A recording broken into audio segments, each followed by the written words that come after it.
Ready to record. 3, 2, 1.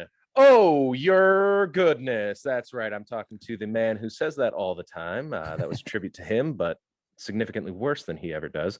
This is Mr. Zac Shomler. Hi, Mr. Zac Shomler. How are you today? I'm good. I'm doing really well. I said good before you even asked. That's funny. I don't even know where, but I got to say, I don't know where that intro came from. It just felt right one day. I did it. Some people hate it. Some people love it. I love it. So that's what really matters. I go, oh my goodness. And I'm not going to do it here. It feels kind of cringy to do like with another person, by the way. I've done it like I can do a hockey show with my buddy and I'll do it in front of him. Like that feels weird. It only feels right alone in my studio. Otherwise I'm like, man, it does not seem right, but I love it. I don't know. I felt cringy doing it in front of you, especially because that's your thing. I was like, yeah, no, that one right. But could you tell the little people here in Ames, Iowa, a little about yourself? Yeah, I'm a guy who I'm a YouTuber. I'm a podcast host. I guess maybe the best way to introduce myself probably is to say that, and it's funny to start here. 6 years ago, my brother died, and it really kind of shook me awake and kind of taught me, hey, like I really want to enjoy my life. What does that look like? What is that? What did I do to make myself enjoy my life? I was on a career path I didn't like, at a college I didn't like, with dating someone I didn't like. I'm like, what am I doing? And so I said, how about having a job I like, living somewhere I love, and being with people I like that make me feel good about myself and enjoy my life and are fun to be around. And I started pursuing a career talking about sports because it's my favorite thing in the world. And here we are 6 years later. I'm fully self-employed and talk about sports for a living, moving to Hawaii, and really, really satisfied with everything I'm doing and really, really happy. Yeah, I'm very, very happy for you. And you just got engaged. Big deal Yeah. right there. That's huge. Congratulations on that. I'm really surprised that you're moving to Hawaii though. Had you asked me, take a bet, where's Zach moving to? I would have said, oh, Cincinnati for sure. You've been talking about moving to Cincinnati for, I don't know, the better part of a year and a half on your show. And I was just like, oh yeah, he's moving to Cincinnati. Where else is he going to move? That'll be great. He's going to be in the Midwest. He's going to be right next door. It'll be fine. I got to say, Cincinnati's probably, I don't know that I'll ever live in the lower 48 again. But if I did, it would be Cincinnati. I'm pretty there, or like Utah, maybe. I love mountains. Cincinnati has none of those. For me, I really want to live somewhere warm. I swim like almost every day here, and it's cold. It's really cold. In Hawaii, it's warmer. It's warmer, and the water's warmer. And I'm like, I really want to live somewhere where I can swim every day, even just on my lunch break, 20 minutes to get in the water. It just really resets my day, helps me feel good. And this winter was really hard, and I'm like, man, I got to live somewhere warm, and I can't do cold weather anymore. And it's funny, I was literally a month from moving to Cincinnati, then COVID hit. I'm like, well, I guess put that on hold, and COVID just totally changed my whole perspective. And I'm like, well, let's figure it out. And crazy enough, my big hesitation, my whole life, I always wanted to live in Hawaii, like since I was like 8 years old. And once I started doing this, I'm like, well, the only problem is you got to have better internet, and I can't. There's no way. Like the internet isn't good enough out there. I just assumed. And when I did research, I'm like, oh, wait, no, I'm totally wrong. In fact, the internet in my apartment there is better than here, and it's cheaper than here. Portland, we forget how expensive it is. So I'm really happy to be leaving the Portland area. I'm really excited to be having better internet for cheaper, by the way. And I'm just excited to be headed off in a cool direction. Now, I'm living in 400 square feet with 2 cats and a fiance, but that's worth it to me to be able to be somewhere I really love and want to call home, and a community I want to invest in. Absolutely. I mean, 400 square feet isn't huge, but I mean, you're basically living in an Ames apartment, same as my apartment. I got Yeah. 2 gigantic dogs, 2 cats, and fiance as well. So, I feel I get the space problem. It's not that bad. I got to say, well, when I started, it's still an upgrade. When I started doing the show, I was in a dorm room. Yep. And I slept under I'm not kidding. When I recorded, my mattress was against the wall. And then when I slept at night, and the rare nights I did sleep, I put my mattress on the floor underneath my desk I recorded the show at. Like I was literally that cramped for space. And so now just having a room that's just dedicated to recording feels like that's enough for me forever. If I never live in a bigger apartment ever, I'm like, well, I can at least have a room dedicated to recording. And that feels like a massive step in the right direction. Yeah, I mean, that's that Borat. You're the king of the castle. You got your own recording room. I got to share the living room with my family right now. One of these post-COVID years, I'm going to get around to actually getting into the studio, but it's not this year, that's for sure. So I had a few questions for you. Yeah, shoot. I'll answer anything. Mostly. don't talk to me about the murders. We'll keep that quiet. But Murders. shh. Exactly. Yeah, sorry. I'll keep it quiet. All right, so I got one for you. You're not a fan of a team. You're a fan of players. Correct. That's one of the things that I truly respect about you, and your ability to stay grounded and even keel about what you think about teams, which is very uncommon because I am a fan of a team, and I will always say the Lions are going to do horrible. Even when they do great, they're going to do horrible because that's my expectation. The great thing about living in Iowa is there's not a team here. So you get a lot of people who are fans of teams in the area, but they'll be fans of players more often than not. And you get a lot of that diversity here that you don't necessarily get in Metro Detroit, where everybody's a Lions fan. So I got some questions for you about what you think of this NFC North this year, because that's everybody's favorite. Everybody's favorite. I got to say real quick, if I may, I've never thought about it before as being grounded. I always try to say I'm objective, and that's not true at all. So I've had this problem for a long time. Like, well, I'm not objective because I root for Drew Brees. I root for Tom Brady. I root for people I love, but I don't care if the Saints win. I care if Drew Brees wins. I don't care if the Patriots or the Buccaneers win. I want Tom Brady. It's different, right? And so I like that. I guess now that I think about it, you said it better than I've ever said it. Grounded. I try to be realistic and fair, but I still have players I love. Like I love Joe Burrow. I'd love to see Joe Burrow kill it. I also hate the Bengals. And it's a weird dichotomy there where their ownership is awful. They do all kinds of stuff that drives me nuts, but their quarterback's amazing. And I love to root for him. So I like that you said grounded rather than objective, because I'm never objective. That's impossible. No, anybody with a mind has an opinion. Great quote from the Stargate SG-1 show. Love it. I'm also a sci-fi nerd. It's an amazing show. It's one of the best. No, I'm with you. One of my favorites ever. I'm totally in agreement. If I may, for a second, too. Have you ever seen the episode where they travel back in time over and over again? Over and over again. The one where they go to like the Groundhog Day episode. Oh, yeah, where Teal'c and they get stuck in the time loop. Yeah, we'll talk about the NFC North, but that episode is one of my favorite television episodes of all time. And I very rarely meet people that even understand what I'm talking about when I say that. So welcome to the club. Thank you. Welcome to the club as well. I think I'm older than you, so I'll welcome you to the club. All right. Happy to be here. Yeah. In the middle of my backswing, one of the greatest lines of all time. So, yeah. Great. Now let's jump into the NFC North. I'm happy. Actually, first, I had one bone to pick with you. I do not like Drew Brees. As a person and as a player, I do not like him. Interesting. Is there political stuff there? What's the reason? No, actually, it comes down to two things. It was the buying diamonds from the jeweler and then saying, well, he was my friend and he lied to me.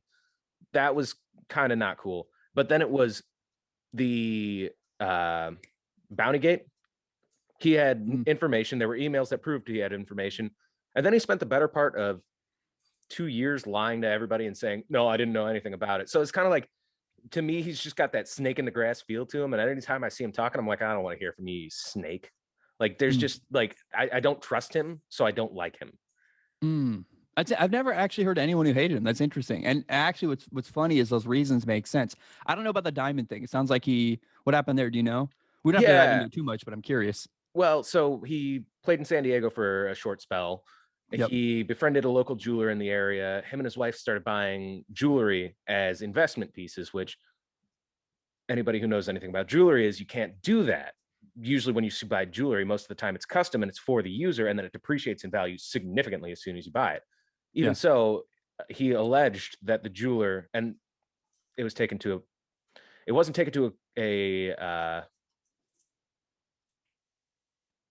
wasn't taken to court for criminal. It was taken to court for civil.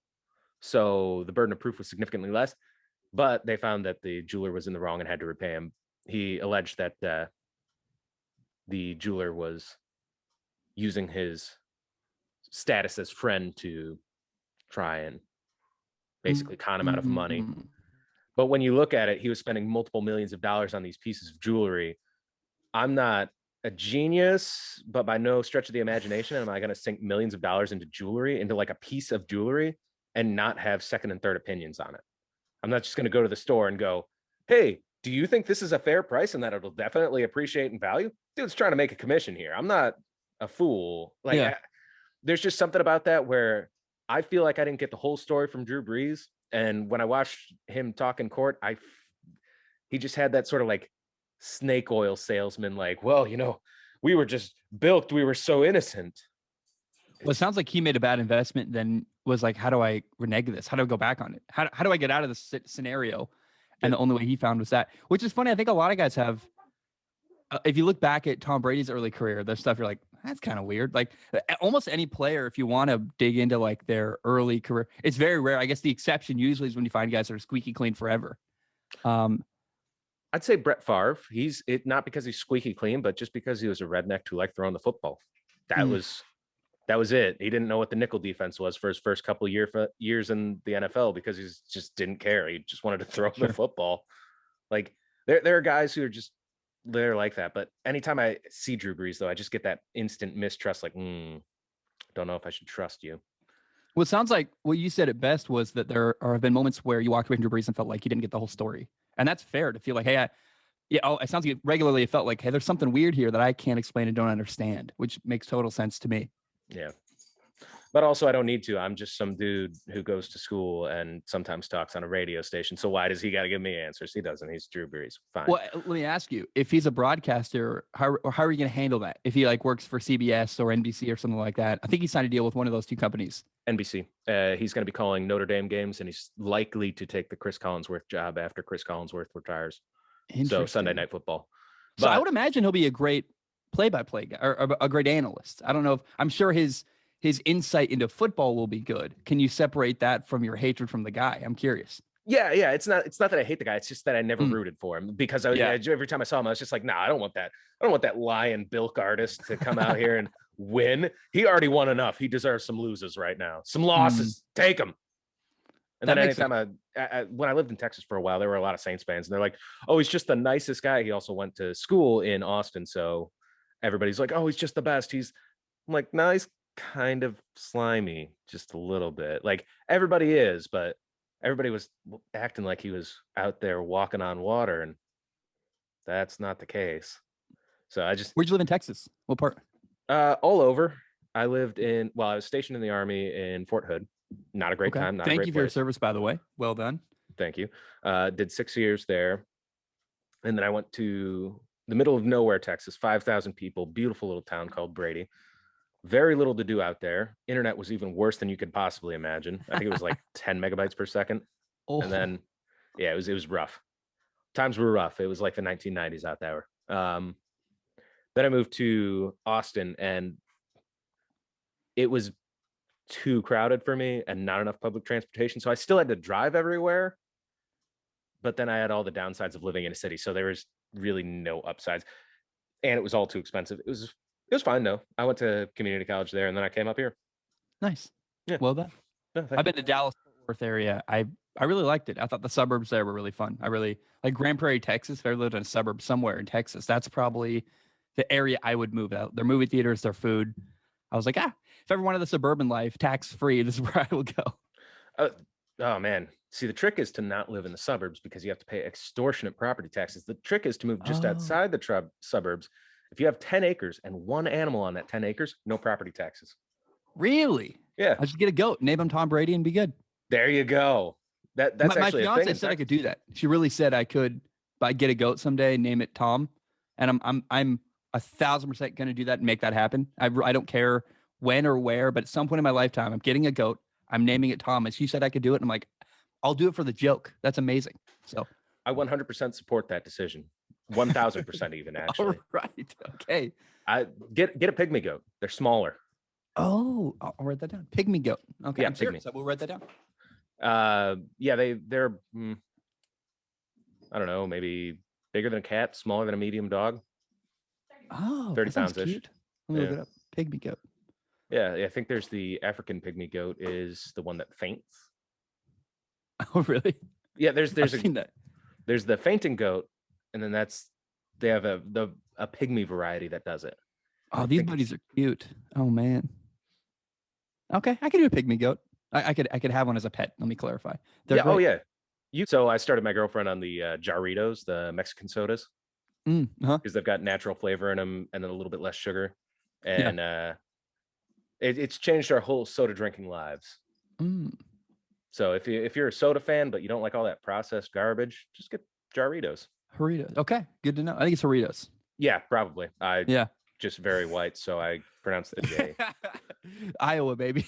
Oh, Let me say, I'm embarrassed to say this, but I've been drinking like mountains and truckloads of LaCroix recently, and I don't drink at all. Like I really don't drink alcohol. My dad's a beer writer, by the way, which makes him really sad. He's got a beer podcast, literally. yeah.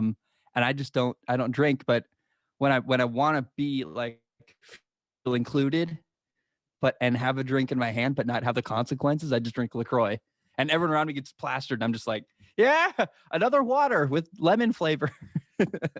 That's thinking right there. I would go for those fancy glass bottle sodas, the like root beers and ones, the ones that like dad's Yeah. root beer, the ones that Yeah. look like you could probably definitely mistake it for alcohol. You totally could. Oh yeah, but I like that method. I used to be like a raging alcoholic, like drink a case of beer a night by myself, like 30 or more beers a day, because that's what the Army does. You Yeah. drink and you play with guns and hang out with your friends, not at the same time almost ever. So that was a thing. I weaned myself off by switching to a significantly healthier option, Monster. Not a healthier option at all. It goes down in stages. Stages, right? Yeah. Now you're I Doritos. Now I drink Doritos and water, mostly water, actually. Yeah, it's funny. I work every night. Like people don't understand. I think socially, I get invited to stuff. I'm like, oh no, the Hawks and Bucks are playing. Like, sorry, and they're like, what? I'm like, yeah, I know. I really want to watch a game. Like, that's my job. And they don't understand. Like everybody, they do stuff after work, and I'm like, well, no, I work almost every night because that's when sports happen. And so I don't like to go out. I don't like to get drunk because even if I go out to dinner with people, I come home and I sit down and go, I got to watch the game from tonight. I got to write a little bit. I got to get something done. And so I avoid alcohol at all costs, but I will say, and you can lead this in, this is interesting. There was a time in my life where my brother had died. My brother committed suicide 6 years ago.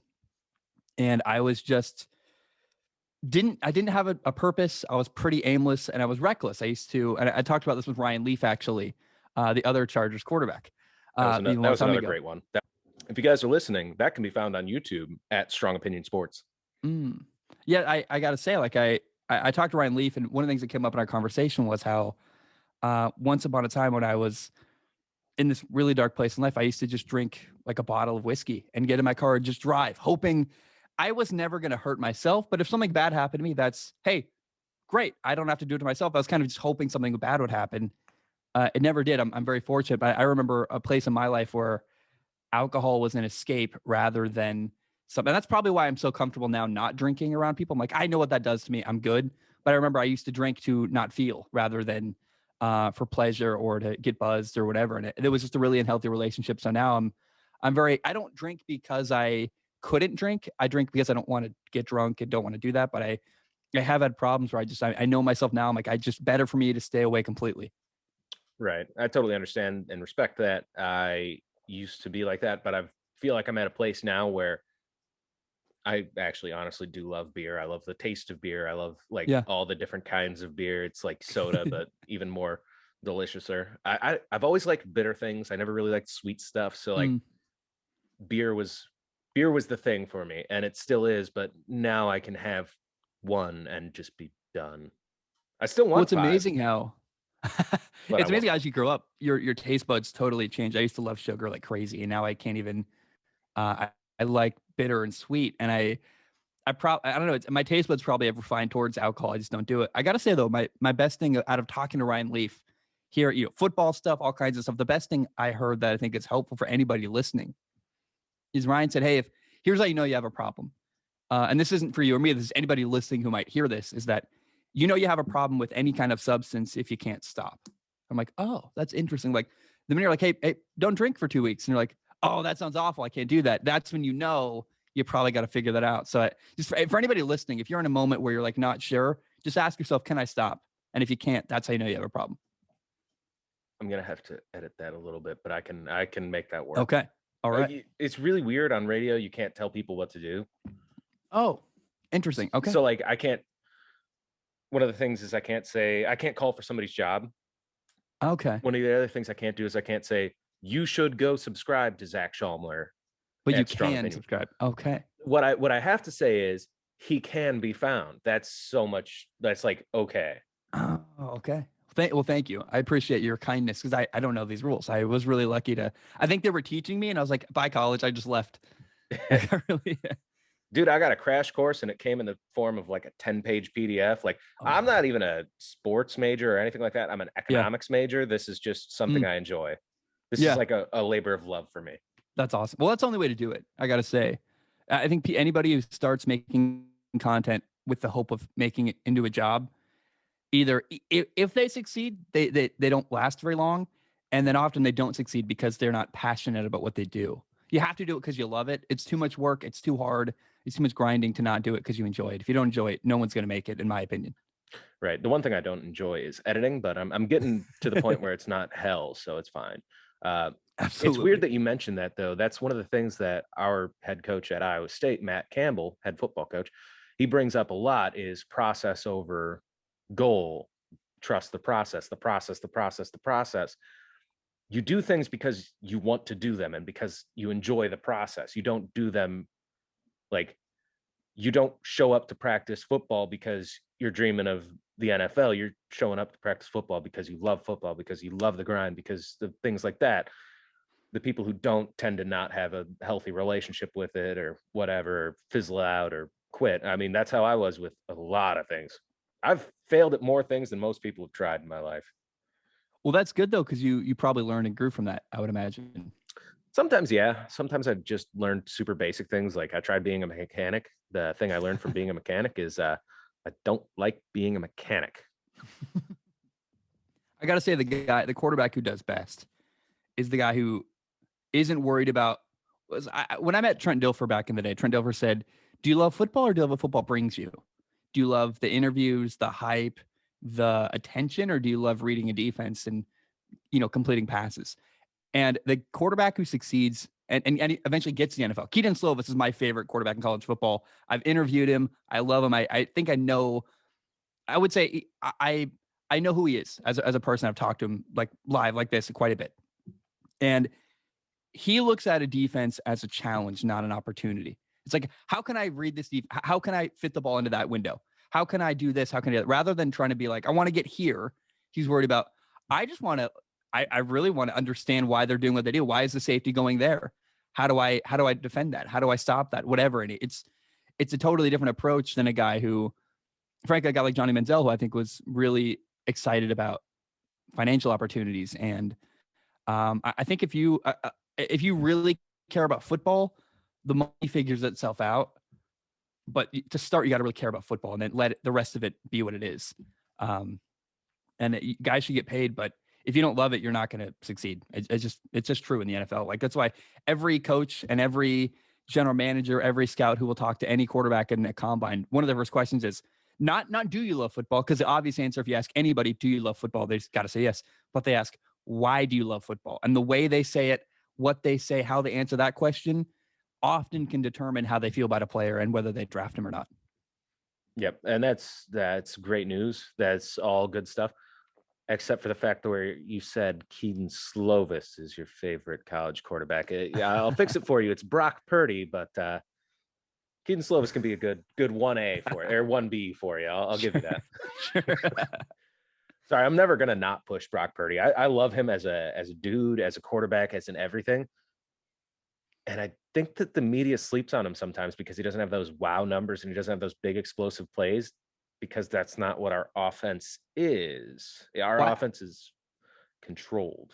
He reminds me a lot of Keaton Slovis, actually, where he doesn't have the biggest. He's not Justin Herbert as far as skill set wise, but he's got good habits. And what I really like about Brock Purdy is his ability to extend plays. I remember watching. I watched Washington State versus Iowa State. I think the Alamo heartbreaker. Bowl? Yeah, the Alamo Bowl. Yeah. You were getting me hyped on Minshew that year, and I was like, "Oh man, this guy is great." And I was staying up for Pac-12 after dark watching Minshew. I was like, "Oh man, this is great." And then they drew the Cyclones, and I was like, "Oh, couldn't it be somebody else?" But I remember that game. Brock Purdy, even back then, was extending plays, keeping plays alive, and not for the sake of running, but for the sake of, hey, there's nothing open. I can run 5 feet to the right or to the left, extend a play to the sideline, and find someone open downfield. And I haven't watched a ton of him. I don't know where he's going to go in the NFL draft, but he is on my radar as a guy to keep to pay attention to. where we'll see. I think he's somewhere between Keaton Slovis and the guy Tanner Morgan at Minnesota right now, in the rankings, where, I have Keaton Slovis near the top, Tanner Morgan near the bottom, but probably getting drafted or getting, some kind of camp invite. And somewhere between like the second and sixth round is where Brock Purdy will go. But it'd be really cool if he could elevate himself to a first round draft pick, because I think he has the ability. We just got to see what he does. Yeah, for sure. When I comp Brock Purdy, the guy I always comp him to Derek Carr. He's got that really good athleticism, that really good twitch. He's got a strong but not insanely strong arm. He can extend plays with his legs. He's looking to throw. He's not always looking to run. That's it. Just when I watch Brock Purdy, I watch Derek Carr. They're the same guy to me. They're similar guys, not the same. Brock Purdy's Brock I would Purdy. say the only part throws a beautiful ball. The like, and that sounds so cliche and silly, but like when you watch Derek Carr throw football, you're like, oh wow. And I think one of the only people that throws a better ball than Derek Carr is Aaron Rodgers. I mean, it's really, I think, understated how much arm talent Derek Carr has and how like effortlessly he throws a football. It's a weird thing, and that kind of is just weird coach speak, and it's hard to like explain that. But literally, just if you're a played quarterback and you watch Derek Carr throw the ball, you're like, oh wow, that's one of the best mechanical, best arm mechanics I've seen in the NFL, and the ability to just put like fluid motion on the ball. It's beautiful to watch. Yeah, it's got to do with that Jim Kelly scratch the back between your shoulder blades coming through, that flick, and it's all one rapid motion. And that quick release, as they say, oh man, I hate using quick release. That's a thing that scouts used to say a lot, and people who understand football said a lot, and now people who are on the radio who have no business talking about it, like myself, now we say it a lot. Quick release. But it doesn't mean anything anymore. It's like exactly everybody's got it, because now everybody has a quick release. Yeah. Oh yeah. Oh, you can watch. I was watching Blake Bortles a couple days ago, and an announcer said he had a quick release, and I'm like, no, he doesn't. Like, objectively, he doesn't. I don't know why we got here, but somehow someone's saying that, and yeah, they say that about everybody. It's like, He's also got that really funky thing that he does with his shoulders. I don't know what he does, but I see it and I'm like, that doesn't look right. Yeah, Blake Bortles is a guy I'd love to interview, because I'm so curious about how he had success.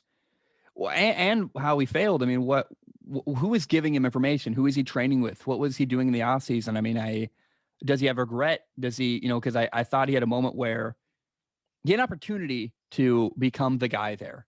Yep. And then instead of making progress, he took a step backward. And that's always interesting when a guy, you feel like they're right on the cusp and all they got to do is have another good year. And you're like, wow, this is the guy that's giving me a huge contract. And instead, he didn't have a great year and they got rid of him. And it's like, wow, like, did he not understand the opportunity he had? Did he not care?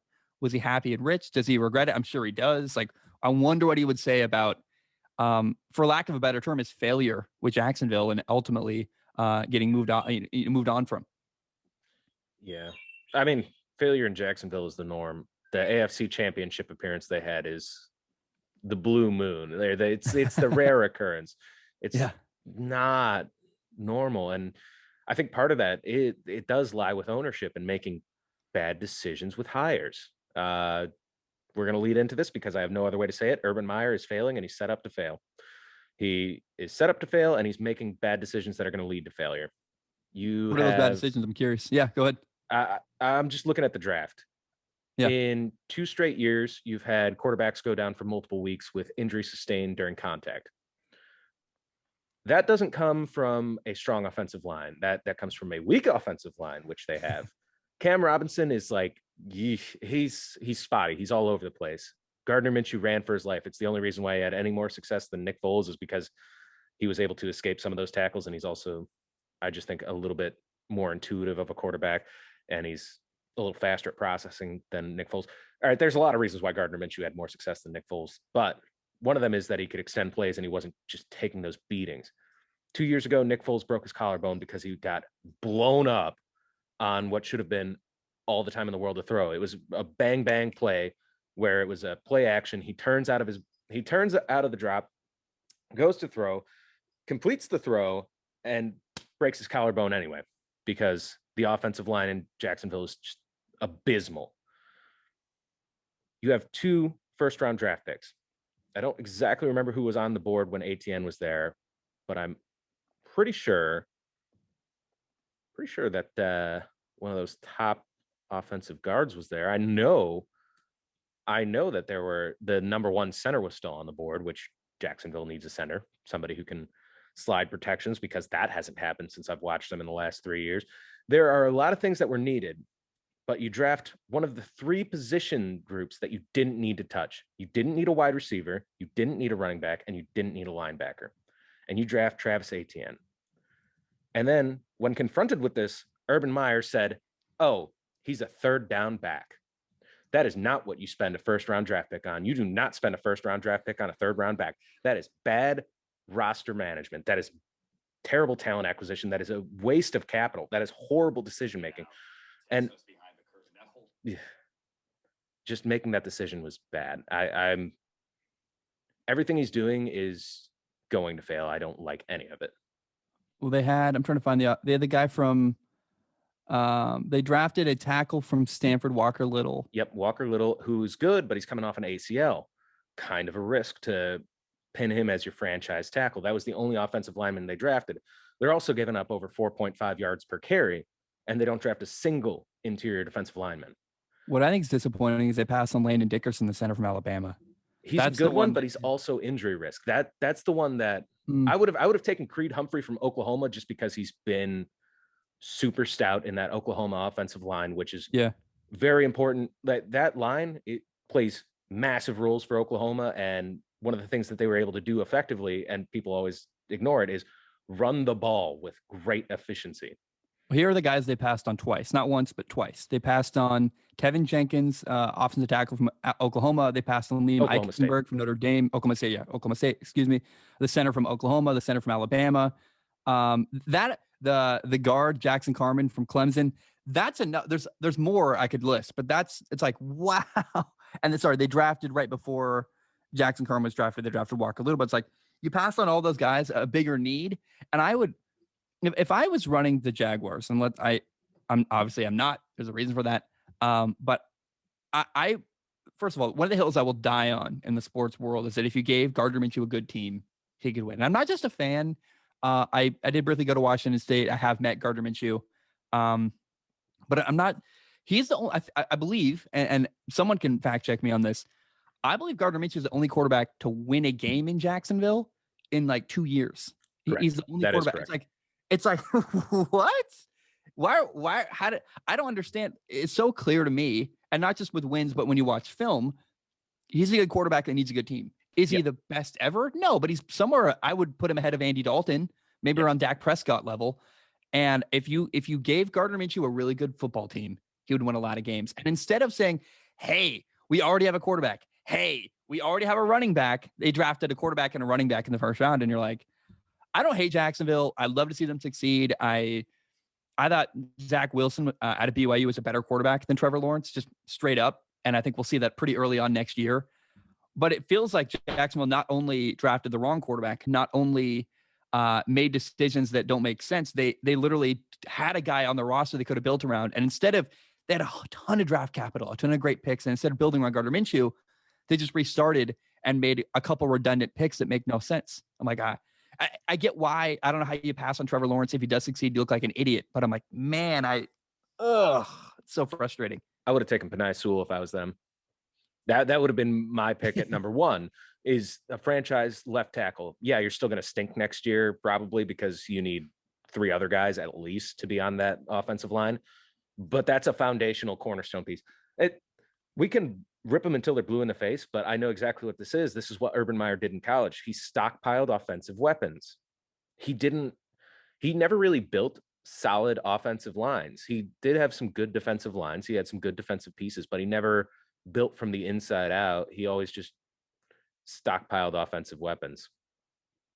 That's funny. I compared when they drafted Travis Etienne and then they announced, hey, he's playing receiver at training camp, a running back playing receiver. I'm like, okay, well, the only thing I could say is I don't understand fully, but it does make sense if you look at what Urban Meyer's done in the past, because Curtis Samuel played receiver and running back at Ohio State, and Percy Harvin played receiver and running back, and they put him in the backfield. They put him out wide. So I'm like, well, it makes sense for what Urban's done in the past. The problem is he's never coached in the NFL. And I just think, I don't know, I can be as critical as I want and as skeptical as I can, but they might do well. And that'd be great. And I'm not rooting for them to fail. I'm certainly not confident in what they're doing. But what's interesting is I love being wrong. I'm one of the only people I think in the sports world is like, yeah, bring it on. I have no problem like owning it, talking about it, having fun with it. And I think the Jaguars this year are just this big question mark. If it fails, though, it's going to be embarrassing to say, hey, you had Gardner Minshew, you already had a running back, you didn't draft this guy or that guy, and you made all these playing unless it works. And if it works, then you can do whatever you want and nobody will question it. Right. I think the city of Jacksonville deserves something for having that team. Like a winning season would be nice. Yeah. I'm also from one of the perennially horrible football cities of the world.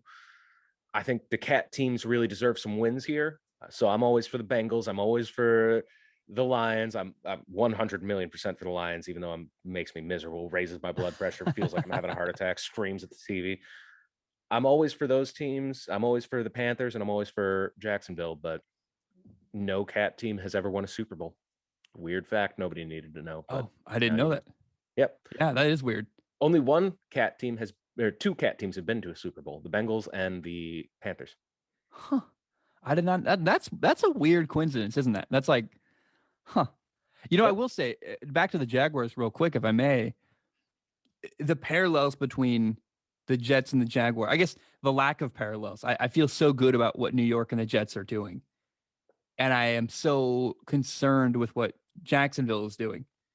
And if I had to say, hey, which team is going to succeed and do better, I feel monumentally better about the Jets than I do about the Jaguars. I think the Jaguars have some interesting ideas, and we'll see. But the Jets are like, man, they drafted Zach Wilson. They drafted an offensive lineman. They drafted people that they're trying to build around their young quarterback. And I look at Jacksonville and go, they got some good young players. They got Trevor Lawrence, a big name that's going to do good for their financial statements. But I just feel it's funny how they drafted back-to-back, and I feel so much better about the Jets. Yeah, I mean, it feels like the Jaguars are kind of built on sand. I really don't feel that good about the Jets, though, if I'm going to be honest. And one of the reasons I have is I love Joe Douglas and his talent procurement. I think he's been doing an outstanding job. He stole Mekhi Becton in that draft, not last year, but the year before. Mekhi Becton was easily the most freakish athlete I've ever seen. And I was like, oh, I hope the Lions draft him instead of Jeff Okudah. And then they draft Jeff Okudah. I was miserable about that one. I'm a miserable person, though. Once it comes to like the Bob Quinn, Matt Patricia eras was some of the worst football I've ever had to endure. And that includes the Matt Millen era. The Matt Millen era was brutal, but Bob Quinn made me almost hate football. That's how bad it was. Anyway, I feel really good about Joe Douglas's talent procurement. What I don't feel good about is the head coaching hire. When the head coaching carousel happened this year, there was one head coaching vacancy that everybody wanted to fill. It was the San Diego Football Chargers. Everybody wanted that one.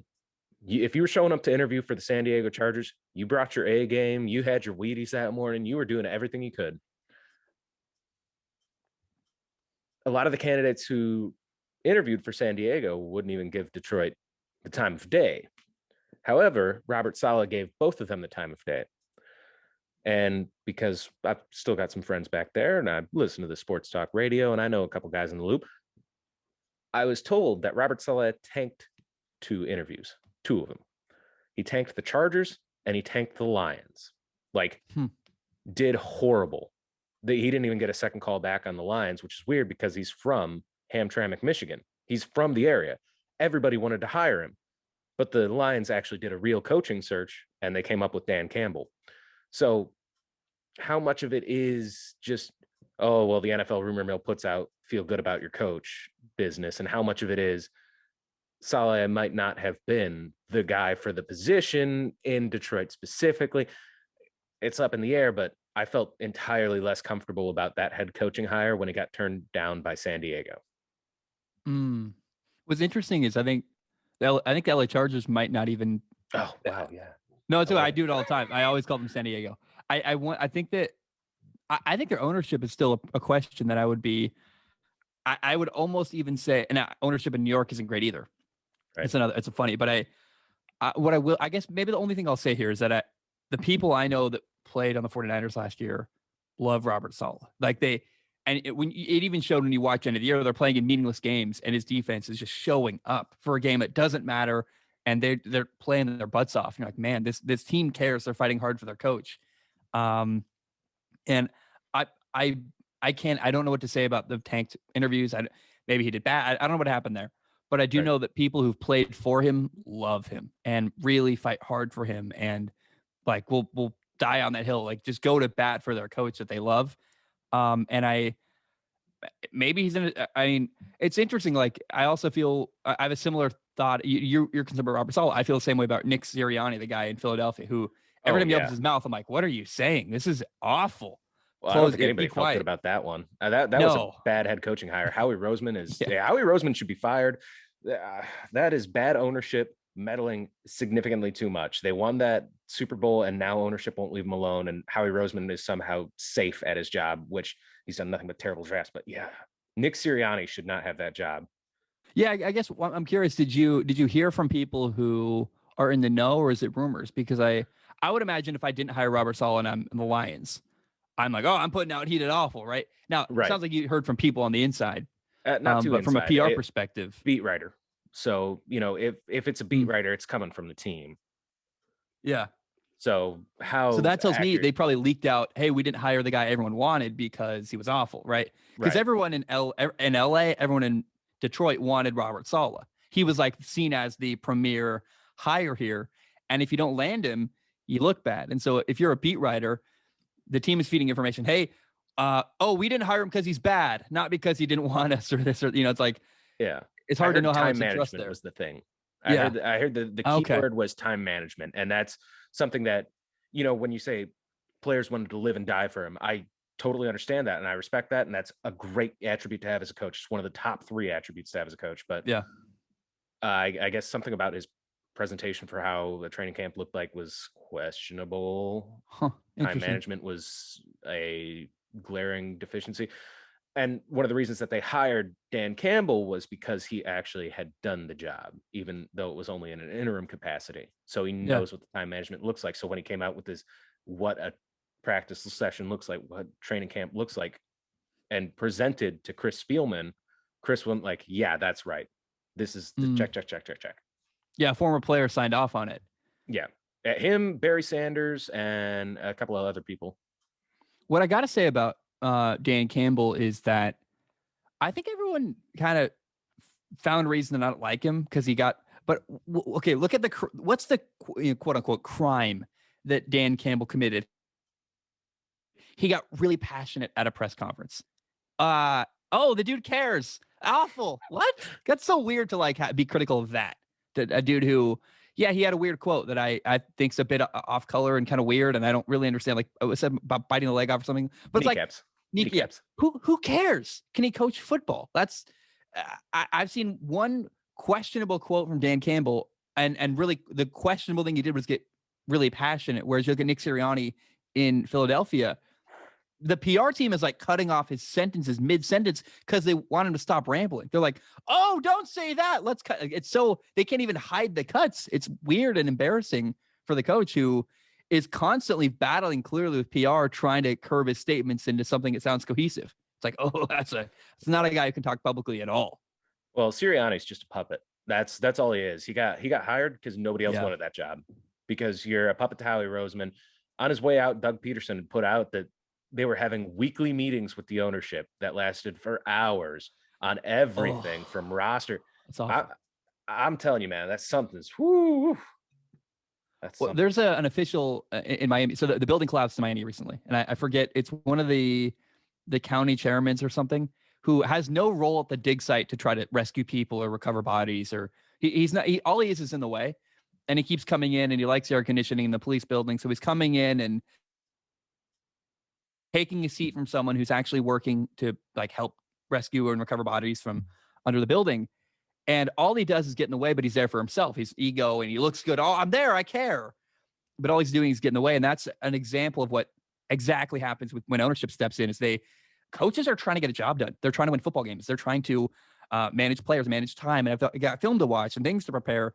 And when an owner wants to step in and say, hey, what about this? You can either do that briefly in a way that says, hey, I'm just trying to be in the loop or try to help you. But once you cross a line and you're eating into their time to help win games, you're just unhelpful and in the way. And it's so sad that men with so much money who clearly have done something to get there can't seem to recognize, hey, I need to leave football to football people. Well, that was one of the best things that Martha, or not Martha, her daughter, Sheila Ford Hamp did, was she hired Chris Spielman.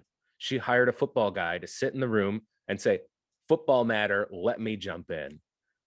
Let them deal with dollars, cents, ownership stuff. Let them deal with tickets and advertising and all that fun little stuff. Let the football men do football men stuff. And that's why Brad Holmes was allowed to draft who he wanted to. That's why Brad Holmes killed this draft. I was so happy. I couldn't be happier. I mean, I'm going to jump into it because Lions are my favorite team, and I gotta brag. We have left tackle Taylor Decker, who's allowed 2 pressures in as many years. That's it.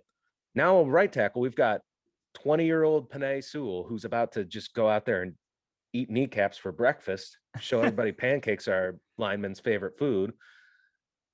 We've got Frank Ragnow, who's a perennial all-pro caliber player. And now we've got Jonah Jackson, who's coming on. All we have is that one right guard spot to figure out. And that is like a top 5 offensive line right there. It's beautiful. Oh, we haven't had that in forever. It's so refreshing.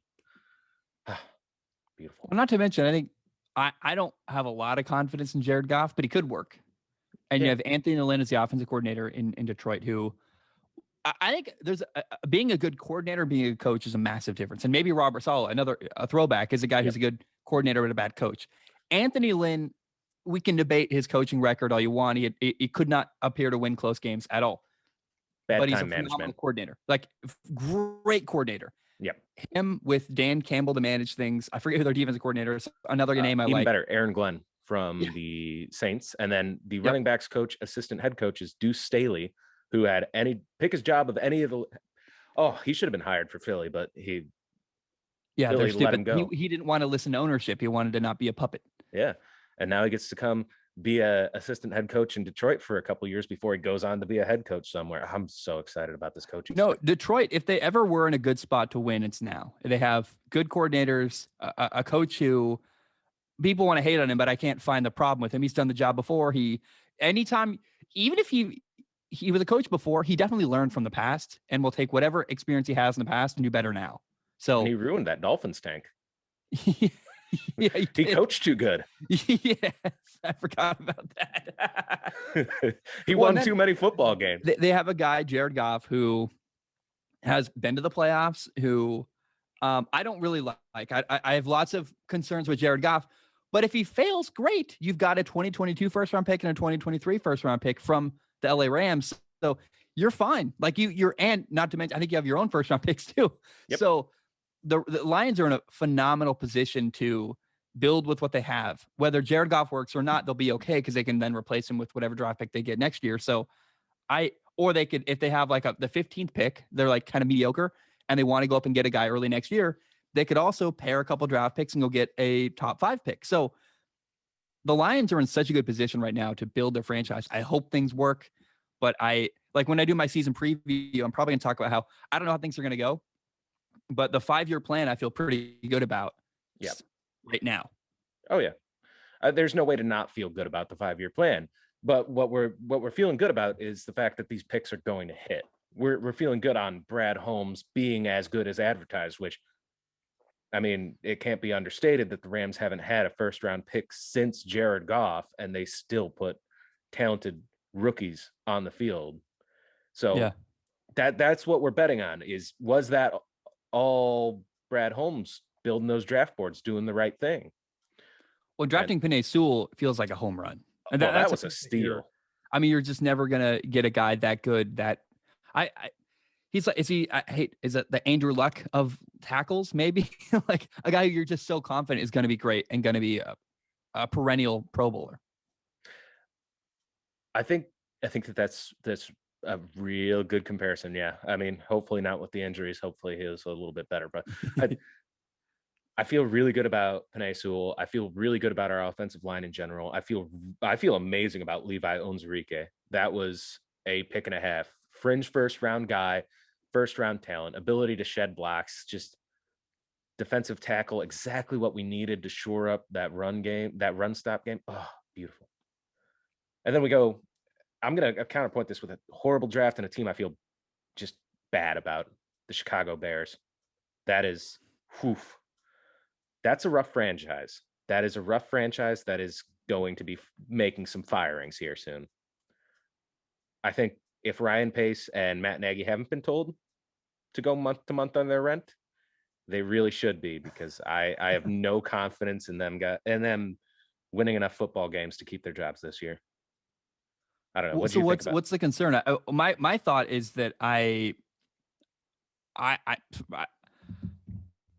head coach or Matt Nagy is a guy who I think has done a good job a couple years in a row now, who unfortunately had a quarterback who I broke down Mitchell Trubisky film, and there are moments where Trubisky's got guys open, or, Yeah. you ever heard the term, if they're even, they're leaving, where as a quarterback, you're like, hey, that's a guy running vertically downfield who is, it's open in the NFL. You got to throw the ball. And multiple times you're watching film where the coach makes a great play call and the quarterback simply just didn't pull the trigger and execute. Like, I don't know what to do here, because I guess you could argue in the film room, they're not figures, but it felt like just they had a quarterback who simply wouldn't pull the trigger. And I would honestly blame Matt Nagy's failure to this point on having the wrong quarterback in a bad situation rather than on him himself. And so I think Justin Fields is a guy who's got a ton of talent, who has a coach now who's going to design plays that work for him.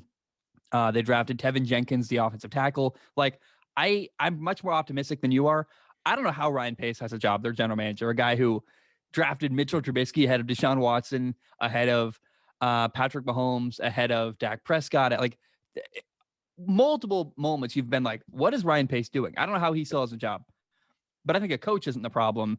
And I could be wrong. We'll find out. But I feel decent about the Bears. I think they have a good team, and Justin Fields went to exactly the right spot for him. I think that Matt Nagy will get recycled. I think Justin Fields is in probably the worst spot he could be in. Well, one of the worst spots he could be in. Jacksonville's the worst spot. But the reason I feel that way is there was really one accurate knock on Justin Fields. He holds the football too long, and that's about it. You don't put him behind a really bad offensive line. I mean, they just cut Charles Leno Jr., who was a left tackle. That was at least a left tackle. Now they don't even have one. Tevin Jenkins is a right tackle for all the world. Jermaine Iafadi, they had to put in center, and that dude's a guard. He should not be playing in center. Interior offensive line is interior offensive line, but when you need an experienced center to shift coverages, you don't want it to be coming from a guy whose natural position is guard. The guy they drafted at center and moved over to guard turned out to be a really nice pick at guard, but you still need a center. That's where all your protection comes from. That's where all your coverage shifts come from. If you don't have that, that's really rough on a rookie QB who holds the football for too long. It makes me very afraid for Justin Fields. I mean, he's not going to be able to out-athlete his way through situations like he did at Ohio State.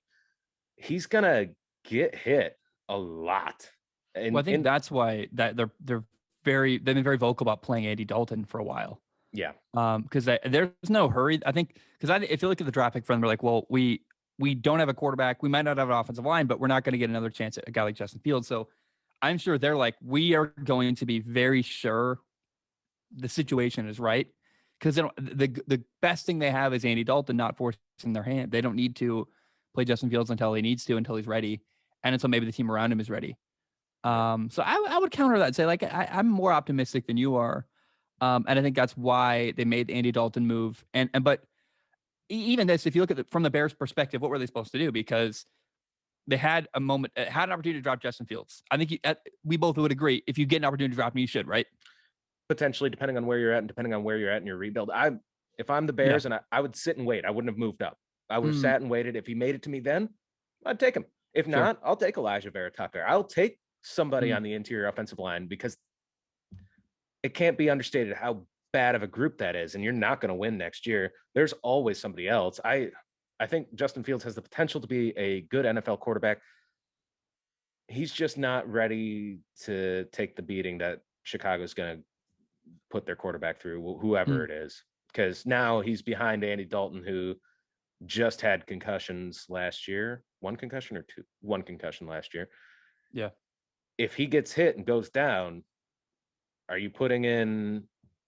Oh, who is that? Boy, I can't remember that name. Nick Foles. There it is. Are you putting in Nick Foles or are you putting in the rookie? Are you going to keep Nick Foles on your roster just so that way when Andy Dalton inevitably gets injured behind that bad offensive line, you have somebody to protect Justin Fields even a little bit more? I'm just uncomfortable with it. And when Ryan Pace's job is on the line week 9, is he going to tell Matt Nagy, no, you're starting? You're starting Justin Fields. I need to see him. The city needs to see him. Chicago needs to see him. I'm very uncomfortable. You're right. It would be better if they were in a more secure scenario with their employment where they didn't have to potentially play Justin Fields to save their jobs. I mean, that's a great argument. Probably the best one I've heard about that is that they might force their hand early just because they need to save their jobs. And that's totally valid and a big concern. I agree with that. And so far, the other thing too is I don't trust Matt Nagy to develop quarterbacks. It seemed like every year Trubisky got worse. Maybe that was just him just getting more and more uncomfortable with the NFL. Maybe that was an all in his head thing. Maybe that was an all Mitch thing. But so far, I still am not certain that Matt Nagy's the guy to develop a young quarterback.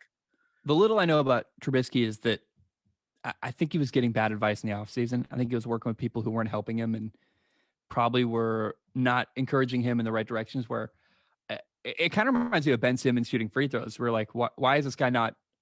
You've had a couple off seasons now. Like, why are you not shooting free throws? Why didn't Trubisky get better? What is he doing in the offseason? And the people I know that I've been around him a little bit were like, we don't understand why he was working with who he was working with, or why he was not doing this or doing that. And there was a lack of drive that people were kind of confused about. That makes sense. And that's entirely reasonable. What I had known was what I had seen on the field. And every year Trubisky got worse. And that makes me a little uncomfortable with Nagy. What'll be fun about, we can compare Matt Nagy to Adam Gase, is when Adam Gase and Ryan Tannehill were together in Miami. A lot of people, myself included, blamed Ryan Tannehill. Yep. And we're like, okay, Adam Gase is going to the Jets. Like, okay, it's because Ryan Tannehill was bad, not the coach's fault. And we learned pretty quickly, oh no, Adam Gase is awful. And Ryan Tannehill went to Tennessee, and you're like, wow, he's awesome. So we blamed the wrong person. Yep. It'll be interesting to see if we blamed the wrong person in the Mitchell Trubisky, Matt Nagy era when we look back on this. I don't think we blamed the wrong person. I do think that a lot of it is on Mitch Trubisky, is his indecisiveness. And the coach can't make the decision for you when it does come time to throw the football. You can't pull the trigger. Absolutely true. Right. And he's got enough talent to be an NFL football player, sort of. Like, he's mobile enough. He's got a mediocre arm, kind of. Like an NFL average arm. It's not amazing. Moving up to take him when San Francisco was not going to take him was a terrible idea, but hey, whatever, man. When this all unfolds, who was actually at fault, I don't know if we're going to blame anybody but Mitch Trubisky. I'd dollars to donuts, I'd say Mitch. I'm looking at the notes here, and I see that you have 2 scenarios with or without Aaron Rodgers. Can we go into that? I'm curious what you have to say there. Yeah, that was actually more of a question and also my own little input. I got sick to death of the media just beating it up. Oh, is he coming? Is he staying? Let's investigate this cryptic tweet for 20 minutes. I got pretty sick of that real quick. So now I'm gonna lay the question to you flat. What do the Packers look like without Aaron and then with Aaron? Are they still an NFC contender? With Aaron, I think they're the same as they were last year. I think they'll be good. I think they will eventually. So I think maybe the better thing to go is what do you look like with Jordan Love? Have you noticed that in training camp we haven't heard any players in the Packers organization say, "We need Aaron really badly. Come back. We need you." And I'm certain that if Jordan Love was awful, they would be putting out to the world, we need Aaron. We need to solve this. We need this badly. Yeah. No one's done that. And to me, that tells me, if you read between the lines, you go, well, it sounds like they've kind of emotionally moved on from Aaron Rodgers. They're working with Jordan Love. He's out there in the heat, sweating with them every day, working hard. And he must be doing pretty well, because if Jordan Love was awful, we would know by now. We've not heard that at all. Because if I was the Packers, a Packers receiver, and I'm working with Jordan Love and he's just terrible, I'm leaking to the media immediately, hey, we need Aaron Rodgers back. We're not going to win without him. And the fact that we haven't seen that happen tells me that Jordan Love must be fine. Is he Aaron Rodgers? Of course not. Give him time. But I'm pretty confident that the organization, the locker room has all moved on from Aaron. And if Aaron comes, great. And I think, frankly, the Packers organization is going to say, oh, Aaron, you're back. Well, you sit on the bench. You got to earn your job back. And that's just going to make him even more angry. If he waits till week 9 or whatever, there's some deadline, week 8, 9, 10, something, where he's got to come or not. He's got to make a decision. Right. If Aaron doesn't play till week 9 and then shows up week 9 and thinks he's just going to be handed his job back, I think he's going to be very surprised when the team has moved on to Jordan Love and says, no, we're not going to play for 11 weeks and then trade you this offseason. You're going to be our backup and we'll trade you when it makes sense for us. But it doesn't make any sense for the Packers to move on from Aaron now. It just costs them a ton of money. And emotionally, the team, I think, has moved on based on the fact that we haven't seen any reports begging for Aaron to come back from the players. That's interesting. Do you think they're still the king of the NFC North with Jordan Love? That's more where I'm going with this. Where you're going? Yeah. I guess no, because I can't know. I guess maybe the question is, forget quarterbacks completely, right? Yep. Forget Jared Goff, forget Kirk Cousins, forget Jordan Love, forget Justin Fields or Andy Dalton. My question to you would be, do the Packers have the best team aside from quarterback in the NFC North? I'd probably say no. I'd lean no. Who would you lean to? I'd lean Vikings. And so then the question is, can Jordan Love be slightly better than Kirk Cousins? I think, yeah. I'd say, yeah, absolutely. And so then, yeah, the Packers probably still are, just by that deduction, they probably are still the best team of the NFC North. Maybe not the lead probably isn't as great as it was before, but yeah, they're probably still the best team in the NFC North. Well, who do you think is the best roster in the NFC North? Yeah, it's between Minnesota or Green Bay. They're close. I think Minnesota's done some really interesting stuff recently. I really love their coach. I think that their defense, every time I watch film of the Vikings defense, I go, oh, wow, I don't know how to stop that blitz. I don't know what a great disguise. I can't believe how the safety made it look like it was man coverage and then bounced into the inside for zone coverage, and it confused this guy. And you're like, over and over again, I watch the Vikings defense and just am blown away at how well coached they are. Then they've made a couple moves to build their roster that I feel good about. Yeah. But Kirk is the question, right? And they're much more without Aaron. I think it actually helps the NFC North because it makes Vikings Packers way more interesting and way more exciting. Yeah, and I mean, it also does open the division up a little bit. Even the bum Lions can throw a wrench in week 10. Yeah. Even the Bears have a shot, which, I mean, the Bears actually probably a close number 3, a real close top 3, and then miles of garbage, and then the Lions somewhere. That's how I rank it. But it's just so, I really love what the Vikings do every offseason. I love every draft. I love the positions they pick, the players they pick, the things that they do. I love Zimmer as a coach. Like you said, he disguises his blitzes and pressure. The Zimmer defenses, pressure just comes, and you got to expect that you only have half a second. Yeah. You're so good. And they're frustrating to coach against. I mean, if I were a quarterback, I would be very happy to not have to play against them twice a year. I'd be like, oh, no, I don't really want to run into this team anymore. They're frustrating for everybody who plays them. They're also well-disciplined. They don't take a lot of flags. Yep. There's not a lot of holding calls. They do all the little things right. The last 4 or 5 years, I've picked the Minnesota Vikings to win the division. And Kirk Cousins has let me down every year. Love it. Yeah, that's why they drafted Kellen Mond. I mean, yeah. I love Kellen Mond. I think Kellen Mond, he's a guy I'd love to interview because I get the sense he's really driven, really motivated. I know if I talk to him, even off the record, I'd be like, yeah, he's exactly what I think he is or not. But he got better every year. I think it's criminal that he was not a first round pick. It's kind of weird how well he did in the SEC and how little notoriety he got for it. It's very bizarre. It's like, whoa, Joe Burrow shredded these teams and everyone was like, wow. And he had no one around him and made similar decision-making, had a similar decision-making paradigm, and nobody seemed to appreciate that or care. And it's very weird to me that kind of maybe you compare him to Dak, where he's a guy who was really good in the SEC and then nobody seemed to notice because of the team around him. I think that's part of it. But the other thing too is people like pedigree. People like those meaningless trophies. People like things like that. And people like those counting stats when it comes to drafting. I've always said counting stats are the worst thing ever. I hate counting stats. I don't care what it is. It could be touchdowns and interceptions in college. It doesn't matter. Put on the game, watch, and tell me what you see. I don't want to hear, well, he's thrown 10 interceptions. Well, what do those interceptions look like? Did they bounce off his receiver's fingers? Because that happens a lot in college. What did those touchdowns look like? Were they wide open and that's never going to be recreatable in the NFL? Or were they tight coverage, close NFL windows? The counting stats don't mean anything. And it's interesting when you talk about Kellen Mond, his counting stats actually got better last year when he played 10 SEC games and his top wide receiver and his top running back had gone to the NFL.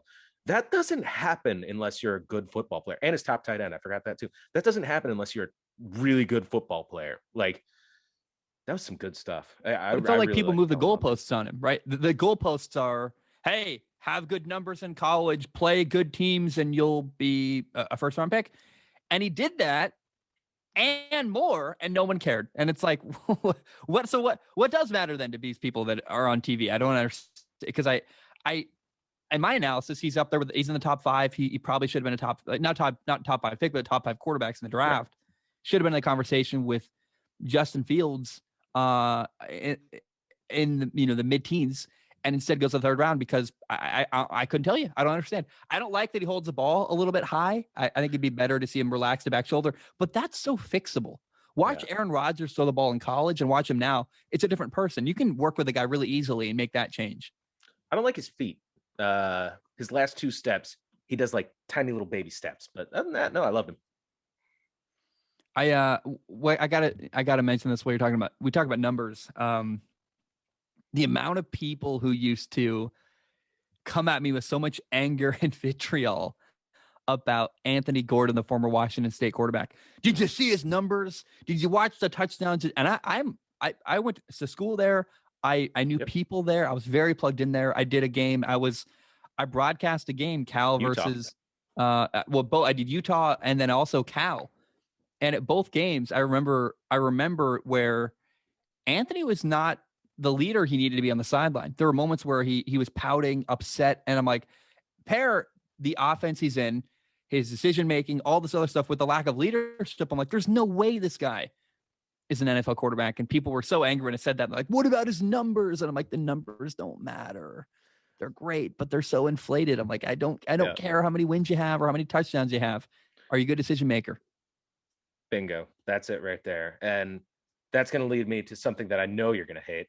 Matthew Stafford is a horrible decision maker. I hate him with the football. I hate him with the football so much.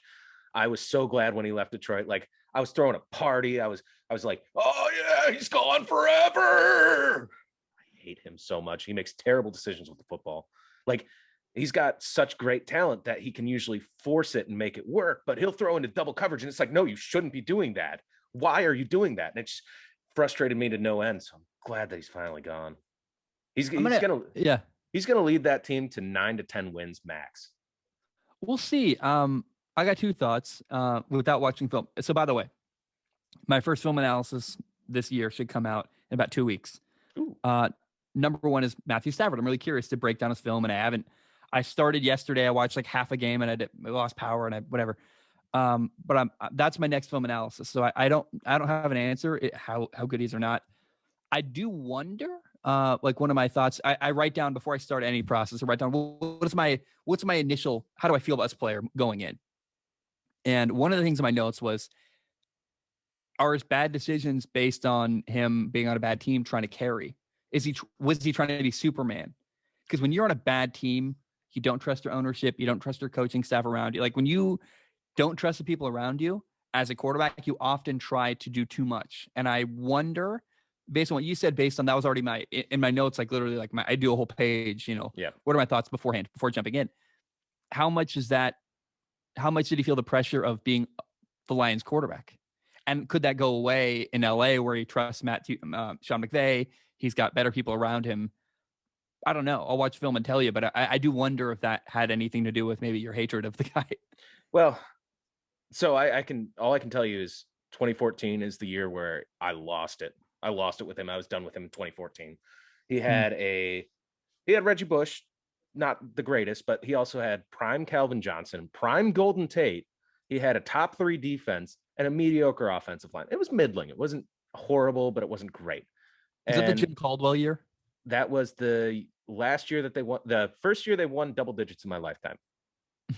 That's cool. Well, not in my lifetime, in my recent memory. Yeah. It was a Jim Caldwell year, I believe, yes, because they had 3 shots to clinch the division. They had to beat a bum Atlanta team at the end, or was it bum Atlanta?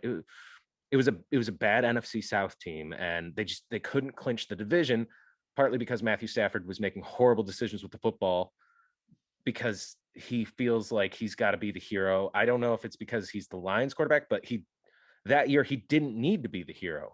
That year, trust your defense, hand the ball off, give Reggie Bush the ability to run in space, give your defense the credit that they deserve. I mean, that was some great stuff. And he goes out there and we go to Dallas. That was the year that Brandon Pettigrew picked up offensive or defensive pass interference. I don't know if you remember that one in Dallas. Yeah, that was a bad one. That still stings. But he takes a double-digit lead into the fourth and blows the game. Can't hand the football off. Can't just manage the game. He feels like he's got to force it to Calvin Johnson. Not what he needed to do at all. All you needed to do was hand it off. But the last 2 quarters couldn't score an offensive point. Cost us that wild card game. I will blame him for that forever, because that's who he is as a person. He's got to be the hero. He's got to have that one more play that makes him a hero. He wants the football, and a little bit of that is good, but at a certain point, you got to turn that off, man. You got to hand the football off. You got to trust your teammates, and he doesn't have that. And I was done with him since then. I do wonder what's sad about the Jim Caldwell era is we never got an opportunity to see them build off of it, right? Yeah. They felt like they're making progress, and who knows what happens if they keep Jim Caldwell instead of firing him? Like, could they have made progress and built off of it? I would think so. Because maybe he watched the film of that game and learned from it and goes, and I'm explaining a way to, I hear myself defending a guy trying to find a reason to believe in him, right? I know that. Right. But it's possible that if they'd kept Jim Caldwell, watched the film together, said, hey, you're doing this, the next year they could have bounced back, been even better. And we'll never know. It's one of the most frustrating things about the Lions is we never got the opportunity to find out. Well, part of it too is the general manager changeup happened during Jim Caldwell era. And it went from Martin Mayhew, who was pretty solid at acquiring talent, making good decisions with the draft boards. There were some that were questionable, like when he drafted Eric Ebron instead of Aaron Donald. That made me want to rip my eyeballs out. But outside of that, he drafted Ndamukong Suh, which that was given to you. You were the number 1 overall pick or number 2 overall pick. I can't remember what we drafted him at, but Ndamukong Suh was given to you. He still made good decisions in the mid to later rounds. He wasn't by any stretch of the means amazing, but he was an average general manager, which is something that was severely needing after the Matt Millen era, something severely needing during the Bob Quinn era, because the Bob Quinn era starts and he starts making stupidest decisions with the draft board ever. But Martin Mayhew, when that switch happened, everybody knew Jim Caldwell was a dead man walking, because everybody knew Bob Quinn was bringing his boy in. He was bringing his best friend. He was bringing Matt Patricia along. And it took a year, 2 years to fire Jim Caldwell. And the excuse given, we had just missed out on a wild card. And he said, 9-7 isn't good enough. That was what Bob Quinn said. We didn't go 9-7 for the next 3 years. All right. Hey, 9-7. What's that? Detroit needs to realize that's good for them. I mean, 9-7 is a good year for the Lions, unfortunately. It's kind of like a 97's lack of self-awareness for who they are as a franchise. Well, Bob Quinn was looking for a reason to fire him so he could bring in Matt Patricia. That's what it Yeah. was. That if you talk to the Patriots organization people, they would always sit in the back at staff meetings. They'd chit chat. They had gossip time. They had talk together. They had slumber parties. You know, they were best friends. And when he got the opportunity to make the move, he did. And he didn't do a real coaching search. He hired his friend. That was it. Mm. And that goes to the many, many downfalls of the Bob Quinn era. That and trading off players for nothing, terrible draft picks, picking a cornerback third overall. Not even Deion Sanders was picked third overall. You don't do that. You don't do that. Like this is going to lead into the next topic, but like I have very strong feelings about how you actually assemble a roster. I know you've got a show called Strong Opinion Sports. I've got some strong opinions on sports for you. Let's hear them. So when you're in the top 10, it's because one of these three things that you had were bad. Offensive line, defensive line, quarterback. Sometimes it can be more than one as well. As we look at the Jacksonville Jaguars, who it was two. For the Jets, it was probably, the Jets weren't really that bad. It was really Sam Darnold, I blame. Well, Adam Gase. All right, so we can add coaching in there too. But you should be in the top 10, you should be looking for filling one of those needs. You shouldn't be trying to grab a new skill position, a shiny toy, as we call it in Detroit. You shouldn't be drafting a cornerback. You shouldn't be drafting a safety. You should be drafting somebody who builds your trenches, because that's where you win NFL games. That's how you do it. I don't know. Does that sound totally insane or? No, I think the best example is the Colts, what they've done with Chris Ballard. Yep. They built their offensive line, and then they built their defensive line, and then they got their quarterback. And that's, if I built a team, and you rarely get a team that's like, hey, a blank canvas. Like, for example, I would love to build the Jacksonville Jaguars with Gardner Minshew, because I know I already have some things when I get there. I'm like, oh, got Minshew. Then I can build around Minshew. But if you have a team that you literally, if you start with a blank slate, what do? Yeah. You build the offensive line, you build the defensive line, and then you get your quarterback. And probably definitely not quarterback first, unless you have like a guy you can't pass up. But you better figure it out quickly on the offensive line then, because the worst thing you can do is have a young quarterback that has a ton of potential and then not support him with an offensive line. Receivers are great. Andrew Luck. Yeah, like receivers are great, but I don't really care. I mean, it's better to have protection than it is to have a guy, because at the end of the day, how many games did Calvin Johnson win for the Detroit Lions? And not a lot. Yeah. Not a lot. Yeah. Like, so I love what the Colts have done, where they built their offensive line. They got, I'm blanking on the name right now. The guy from Notre Dame. Oh yeah. Quentin Nelson. Yep. They traded for DeForest Buckner. They built and people don't understand too the impact your defensive line can have. Game changers. The defensive line can take all the pressure off of your secondary, where if a quarterback has way less time to throw the ball, you have to defend less. I mean, you literally have to play coverage for not as long. It's crazy how much of an impact corners need to write checks to their defensive linemen when guys are getting sacks and getting early pressure, because their jobs are way easier. And I would prioritize always offensive and defensive line and then quarterback above every other position in the sports in the football world, because they have just a cascading spiderweb effect on the rest of your team. Yeah. I mean, they also have all those gaps they have to fill for the run game to stop bleeding, basically, because death by 1,000 3-yard runs is a pretty horrible way to die. Yeah. But if you told me, hey, draft Jamar Chase or Penei Sewell, I'd draft Penei Sewell. I mean, I will always build a team that way. And the Bengals are going to be really fun to watch this year. Are they going to win more games? I don't think so. Well, they might not be fun to watch if they get Joe Burrow hurt again, because they don't have an offensive line still. That was one of those things that I will never understand for the life of me. Like, allegedly, Joe Burrow was in the room and was like, no, get Jamar Chase. But I don't know how much I believe that. That's probably gossip and hearsay. And somebody said, well, it would be interesting if, and then somebody took that as Bible. He said that, but there was no way that they should have passed up Penei Sewell. He was right there for the taking. You don't have a tackle. You have a left tackle, but you don't have a right tackle. You need a tackle. Oh, but you know what we need? Another wide receiver. Yeah, I thought T. Higgins is great. I don't know why. And again, like, I think and we'll see. People can come back and later and be like, "Hey, this is what happened." But what we'll see from the Bengals this year, in my opinion, is a team that is no better, but is more fun to watch. Like even more fun to watch, not any better. But hey, because the problem is, if you want to win games, Joe Burrow's gonna have to score like 35 points a game. I mean, that's just they lost. I think Theo Lawson is, I believe that's a name, the defensive end from Cincinnati to the Jets. He's gonna make a big impact on the Jets.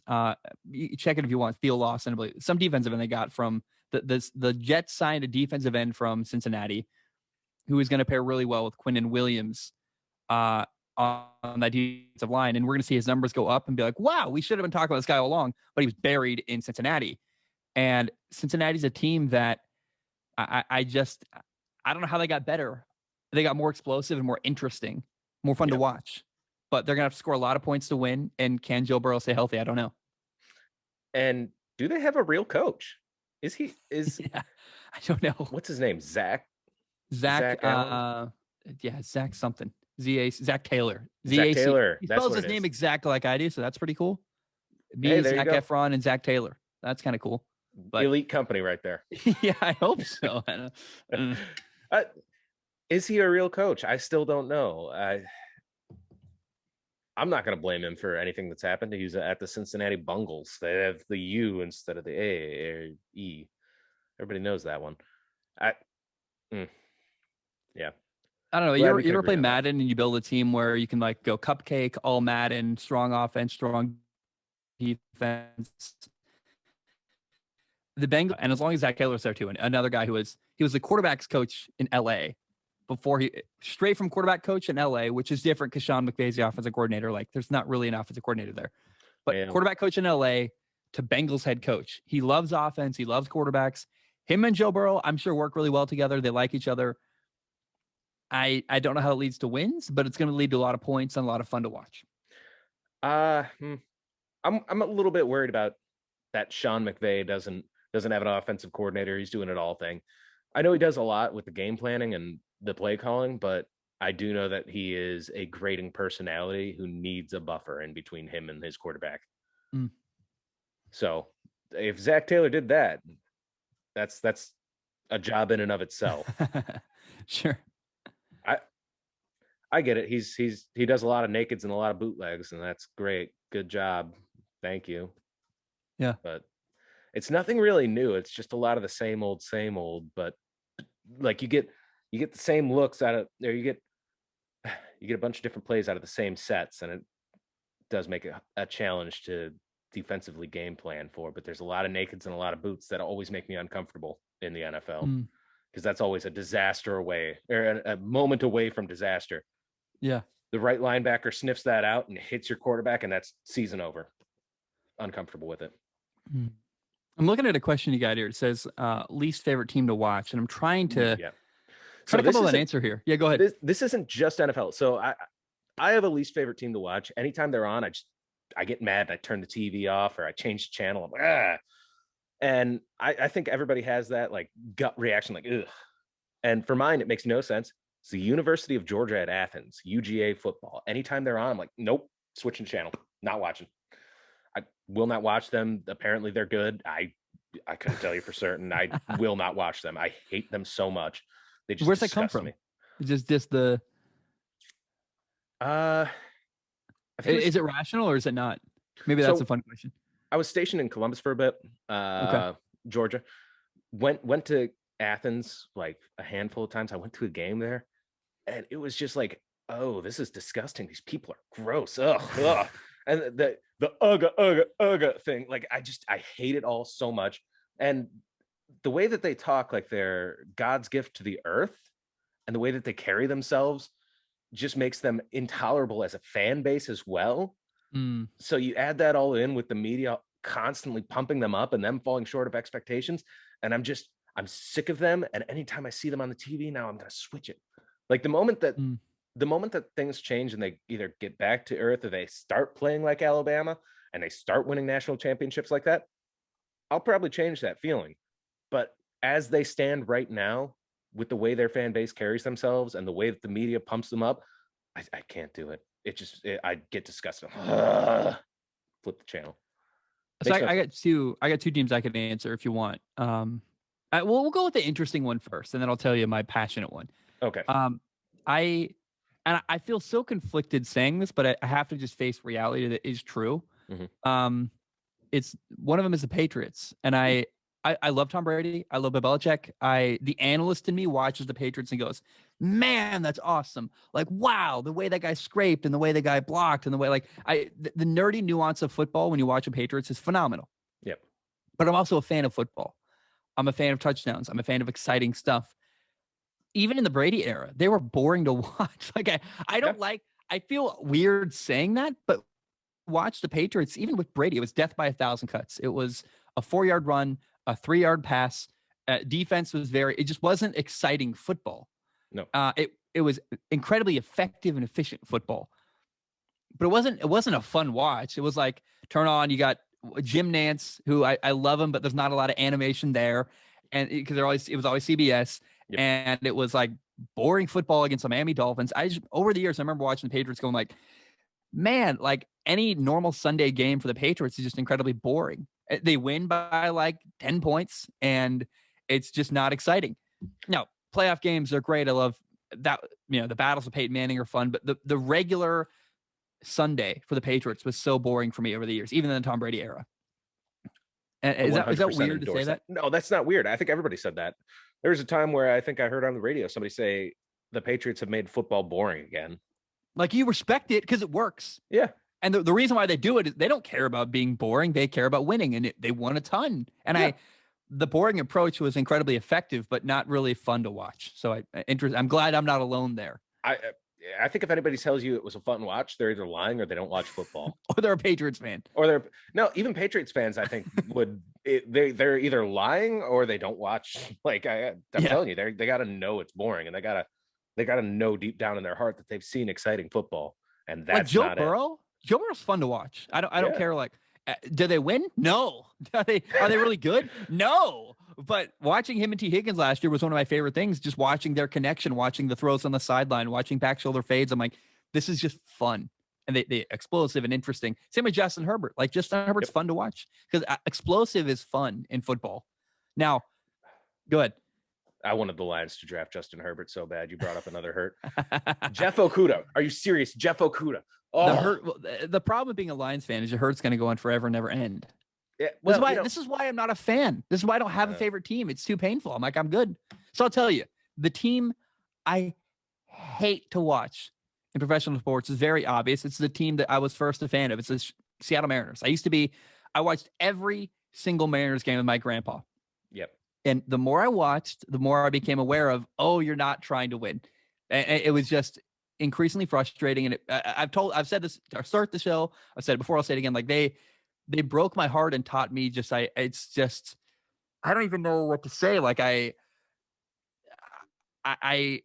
no longer trust anybody who runs a team. I have favorite players. I don't have favorite teams. And that's because of the Seattle Mariners, trading and Adam Jones for Eric Bedard, a great player for a player who had no impact. Letting Raul Ibanez leave, even Unieski Betancourt, a shortstop, went to the Milwaukee Brewers and was better there. I'm like, what?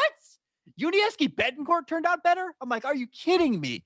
Adrian Beltre, like over and over and over again, I saw a team let good players walk away. Keep a couple, like they kept Ichiro because he sold tickets. They kept Felix Hernandez because he sold tickets. They had a couple, but they were never going to get more than a couple guys. And honestly, they're run very similar to the Cincinnati Bengals, where the Bengals always have a player or two that they build their franchise around and put on their posters and a couple reasons to be excited, and then nothing else after that. No more follow through towards winning, just only trying to build a little bit of intrigue. Yeah. Well, I mean, I feel for you. But Ichiro was one of the most compelling watches I've ever had in baseball. Like he took a different approach to it from anybody else, and he was. I would have tuned in whenever I had the chance. I tuned into Seattle Mariners because I watched a ton of games. Well, despite that, right? That to me, what you just said felt like the Mariners' strategy. They're like, we'll get you to watch, we'll get you to come. Got it. Because by Ichiro and Felix Hernandez, but we're not going to give you anything more.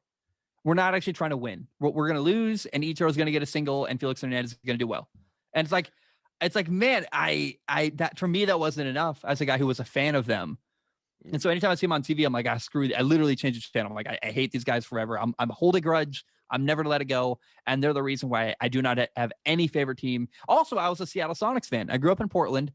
I loved the Sonics. I was happy they got Kevin Durant. I was like, yeah. And then they left. And I was like, wow. I just ever since then have not had the Sonics left and the Mariners were awful. And I never really cared about the Seahawks. I love football in general. I don't know why the Seahawks didn't call to me, but I was a Seattle sports fan who got my heart broken and said, okay, I don't have any favorite teams now. That's a fair way to do it. But, I look at my Lions fandom as an actual sell. I told my fiance when we got together, I was like, by the way, just so you know, I'm a Lions fan. So you can abuse me 16 weeks a year and I'll be fine. I know what heartbreak and disappointment's like. Don't worry, you can't be worse than the Lions. I don't know. I'm curious. What else do you have? I see a couple other things. A couple of things.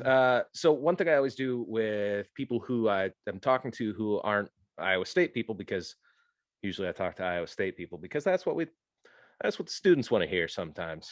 They want to hear about how good we are as a school for football, is I invite them out to a game. So I would like to invite you to come watch Homecoming.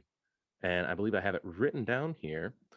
So Iowa State, Oklahoma State, it is 10:23. It is our homecoming game. It is one of the best atmospheres in football. It's so different from anywhere I've ever been here at Jack Trice. The only Division I stadium whose namesake is a black player. The only Division I FBS team whose namesake is black for the stadium. Oh, wow. I didn't know that. Yeah, well, who would know? Same's Iowa, man. But please come on out. We'll show you a good time. I'll take you around the local tailgate spots, get you full of Iowa pork and corn, do a good time. We'll have a good time. And we'll go see if I can get you into the recording studio and the actual studio this year. So I got to say, I probably won't come this year. That's first. That's unfortunate.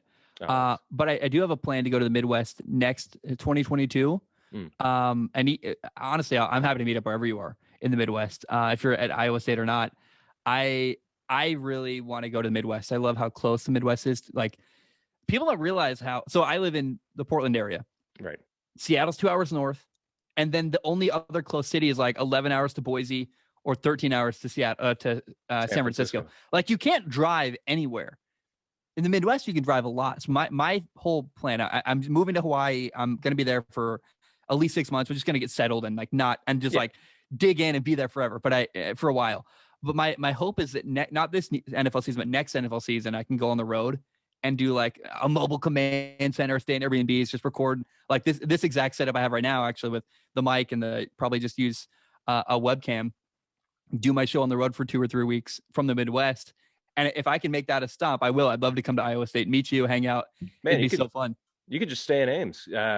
We are 5 hours from Kansas City, 3 from Minneapolis, 5 from Chicago, and then 5 from Green Bay. I didn't know that. Yeah, we were very central. You and Cincinnati sound like the two cities. Cincinnati's another place. It's really central to like Pittsburgh, University of Kentucky, Ohio State, Columbus, Indiana. Like, maybe what I'll do is Ames and Cincinnati and just hit both. And because they're a great place to go out, like branch out from there. Yeah, technically it's Des Moines, but yeah, no, that'd definitely be good. You'd hit the whole Midwest that way. I mean, you could. Yeah, I think because if I did a week in Cincinnati, then a week in Iowa, where I can just spider web out, like go out on trips to games and stuff from there, and then come back and record. That sounds kind of perfect. It'd be a great time, man. We'll take care of you out here. We take care of the people who say nice things about Brock Purdy, which I'm sure you'll keep doing. I got to tell you something. Last night or 2 nights ago, my fiance was talking about how she can't wait to have the real Skyline chili in person. And I was like, oh, this is the greatest news I've ever heard in my entire life. It made me so happy because we make our own crappy, like, it's good, but it's not Skyline chili. We make spaghetti, chili and cheese, like Nally chili, shredded Tillamook cheese, and just regular pasta. I'm so excited, and she is too. And with the fact that she went out of her way to say she's excited to go try real Skyline chili, was like, Oh, I'm marrying the right lady. Oh my Yeah, goodness. you are. I'm so happy. She's next to me smiling. Um,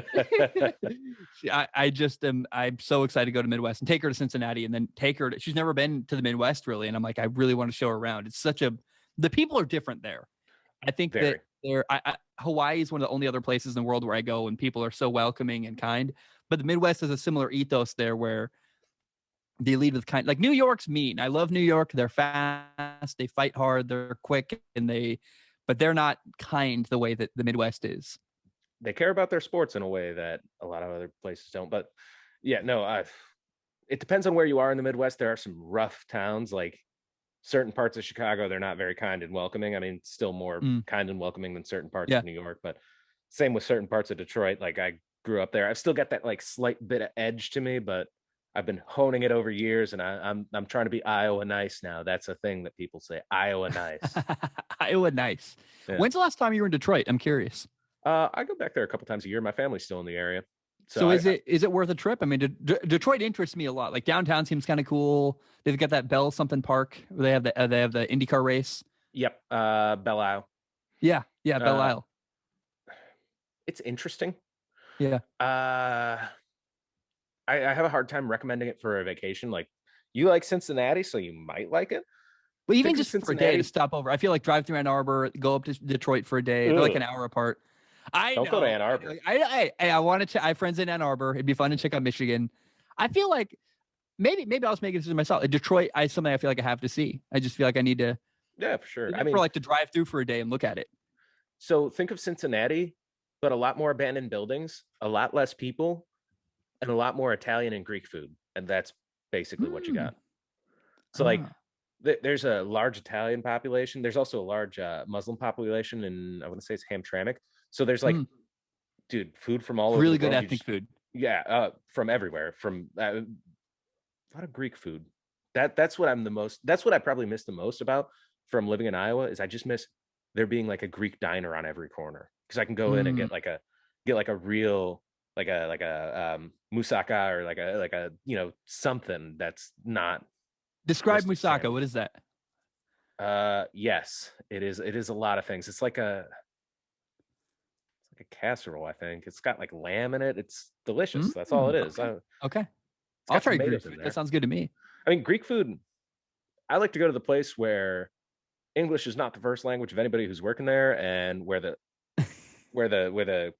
menu has to come with pictures and it's very clearly like a Google Translate because the words aren't exactly correct. That's how I know it's good. Okay. Yeah, my dad calls those. Well, my dad here goes to dive bars all the time. It's similar, like kind of intrigue where you're like, hey, it might be not exactly approachable, but it's really good. Yeah. I mean, I don't mind feeling a little out of place for good food. Yeah, for sure. And, I mean, there's lots of places to go in Detroit. It's one of those places where if you're going to go there, you have to have a car. There's not another option. You have to have a ar to get around there. Okay. But yeah, no, it's walkable. I've ever been. I've been in New York. I was there for an XFL game last year, and it blew my mind. It's one of the only places I've ever been where like you just don't. I didn't rent a car, didn't have a car, walked everywhere, rode the subway. It's like there. You can get away with that in Honolulu if you like stay in downtown Hawaii. Right. Most cities though, you can't get away with just walking everywhere. It's Chicago. You can get away with walking in subway and the L train. The L train. Okay. Buses and walking. You can get anywhere in Chicago. Good to know. That's one where you're probably not going to want a car because it's just going to cost you money and sit somewhere. And you're going to the parking in Chicago is extortionately expensive. You're better off if you're doing things out of park in the suburbs and just ride in. No, actually, you're better off if you're doing hubs. Either fly from Cincinnati or fly from Des Moines and into Chicago.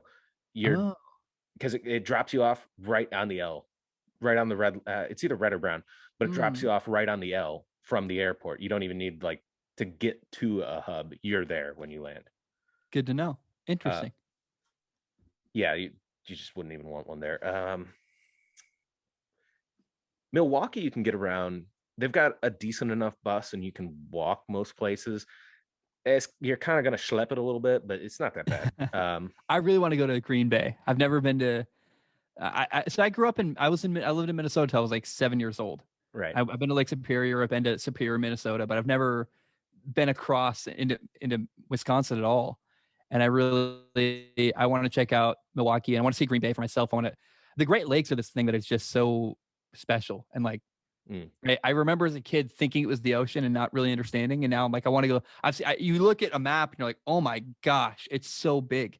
And I want to see it again in person and really take it in as an adult. Oh yeah, I took my girlfriend there, fiance, girlfriend, wife. So I took her there. I didn't get fiance. I called her my girlfriend for like 6 months. I felt so bad. Yeah, you guys just leveled right up though. Yeah. I mean, yeah, I've been calling her my wife, and because there was supposed to be a wedding, but COVID makes fools of us all. Yeah.